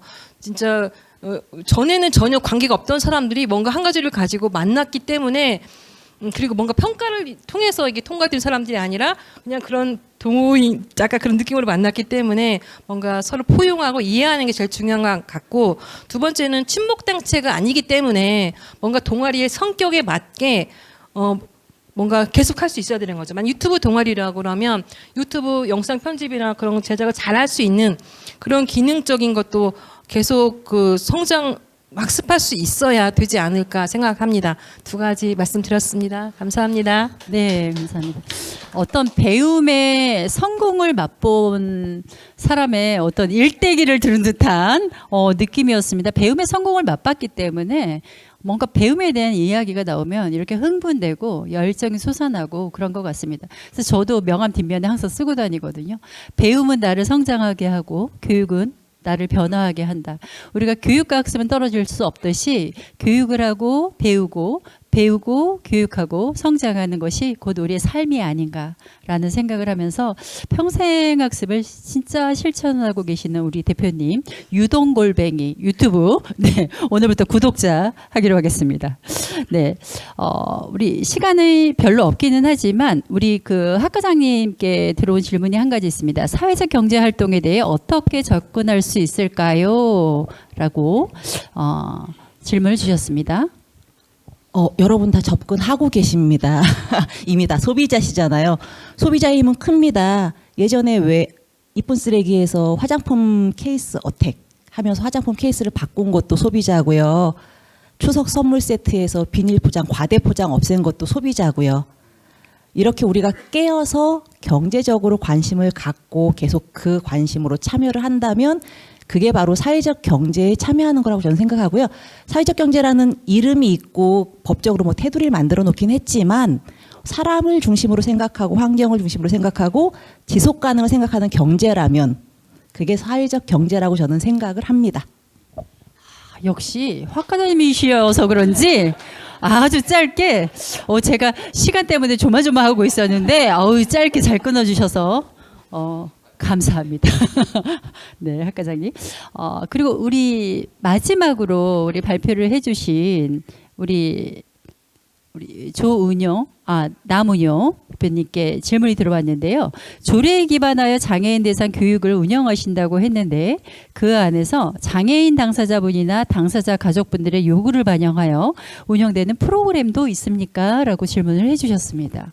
제가 아까 설명했던 모든 사업들이 다 조례에 기반해서 어떤 사업들을 하라고 하는 그게 명시된 거고, 그리고 저희는 이제 사회복지사들이기 때문에 어느 정도 전문성이 있다고는 하지만 제일 중요한 건 당사자들의 욕구거든요. 그렇기 때문에 저희 센터에서 진행하는 거의 모든 사업들은 당사자의 욕구를 반영해서 한 거고, 아까 설명드린 인권강사 양성과정 또한 보호자분들의 제안으로 아이디어를 얻어서 그걸 저희가 구체화하고 사업화한 거지.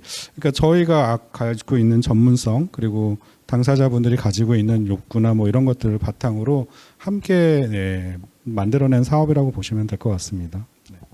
함께 만들어내는 사업을 구상하고 계신데요. 근데 이건 사실은 많은 우리가 어떤 이득을 얻고자 하는 것보다 전반적으로 우리의 삶에 어떻게 하면 장애에 대한 인식을, 편견을 깨뜨릴 수 있을까라는 측면에서 몸소 실천하시면서 확장하고 계신 듯합니다. 너무 감사드립니다. 그러면 우리 네 분의 발표자님들의 발표도 들으셨고 우리 많은 의견들을 질문을 주신 내용에 대해서 답변도 드렸는데요. 미처 시간 때문에 답변해드리지 못한 내용들은 추후에 평생학습원 담당자분들께서 정리해서 공유해드릴 수 있도록 하도록 하겠습니다. 그럼 마지막으로 우리 네 분의 발표를 들으시고 우리 이희수 교수님께서는 어떤 생각이 드셨는지 고견을 짧게나마 좀 부탁드리겠습니다. 교수님. 제가 처음에 강명이 오면 긴장이 됩니다. 그리고 오늘 주최 측에서 말씀하신 형식의 확장, 그게 오늘 내 대표님께서 말씀하신 그거다. 그리고 형식 교육, 비형식 교육의 확장의 모습이 오늘 내 대표님께서 말씀하신 그대로이다 하는 것으로 마치겠습니다. 고맙습니다. 네, 다시 한번 우리 5분의 전문가분들에게 박수 한 번만 보내주십시오. 감사합니다. 광명 곳곳에서 다양한 영역의 평생학습을 실천하시는 우리 전문가분들을 오늘 만나셨는데요. 생생한 이야기를 들으시고 여러분들은 어떤 생각을 하셨나요? 당장 실천해야 되겠다. 아니면 내가 뭔가 안 하고 있는 것은 무엇인가? 우리 주변에 있는가? 이 학습원에 반드시 좀 등록해서 해야 되겠다라는 생각들을 하신 시간들이 되었을 거라는 생각이 듭니다. 광명에서는 총 3차에 걸쳐서 포럼을 진행했습니다. 공간의 확장, 그리고 영역의 확장, 그리고 오늘 진행한 형식의 확장. 정말 이 세 가지 부분의 포럼이 정말 어디에도 없는 우리의 삶의 지식으로 안착이 되는 듯합니다. 다양한 영역에서 보이든 보이지 않든 활동하는 활동가들을 항상 응원하고, 그리고 우리 전문가 분들을 비롯해서 운영되어지고 진행되어지는 모든 활동들이 우리의 삶에 적용되고 실천해 나가는 곳에서 평생학습이 꽃이 필 거라는 생각이 듭니다. 더욱 발전하는 평생학습 시대를 구현하기 위해서 우리 시민 여러분들의 많은 관심과 협조가 있어야 될 것 같습니다. 많은 관심과 협조해 주실 거죠? 네, 감사합니다. 그럼 지속 가능한 미래를 만들기 위한 광명시의 평생학습 확장의 장에 참여해 주신 관계자 및 시민 여러분께 다시 한번 감사 말씀드리면서 시민 누구나 평생 동안 언제나 학습할 수 있는 학습 사회를 만들기 위해 다 함께 노력하는 우리가 되었으면 좋겠습니다. 마무리하기 전에 공지 말씀드리도록 하겠습니다. 향후 발전적 포럼 개최를 위한 설문조사에 적극적으로 참여해 주시면 감사하겠습니다. 스크린에 QR로도 접속하셔서 답변을 또는 질문을 남겨주실 수 있으시고요. 사전 신청자의 경우에는 메시지를 통해서 링크를 전송해 드렸으니까 꼭 참여해 주시면 추후에 더욱 발전하는 포럼이 이루어질 것 같습니다. 그러면 이상으로 2023년 광명시 평생학습 3차 포럼을 아쉽지만 마치려고 합니다. 자리에 바쁘신 가운데도 참여해 주신 우리 시민 여러분과 전문가 여러분께 모두 감사의 말씀드리면서 모두 건강하시고 행복한 하루 되시길 바랍니다. 이상 마치도록 하겠습니다. 감사합니다.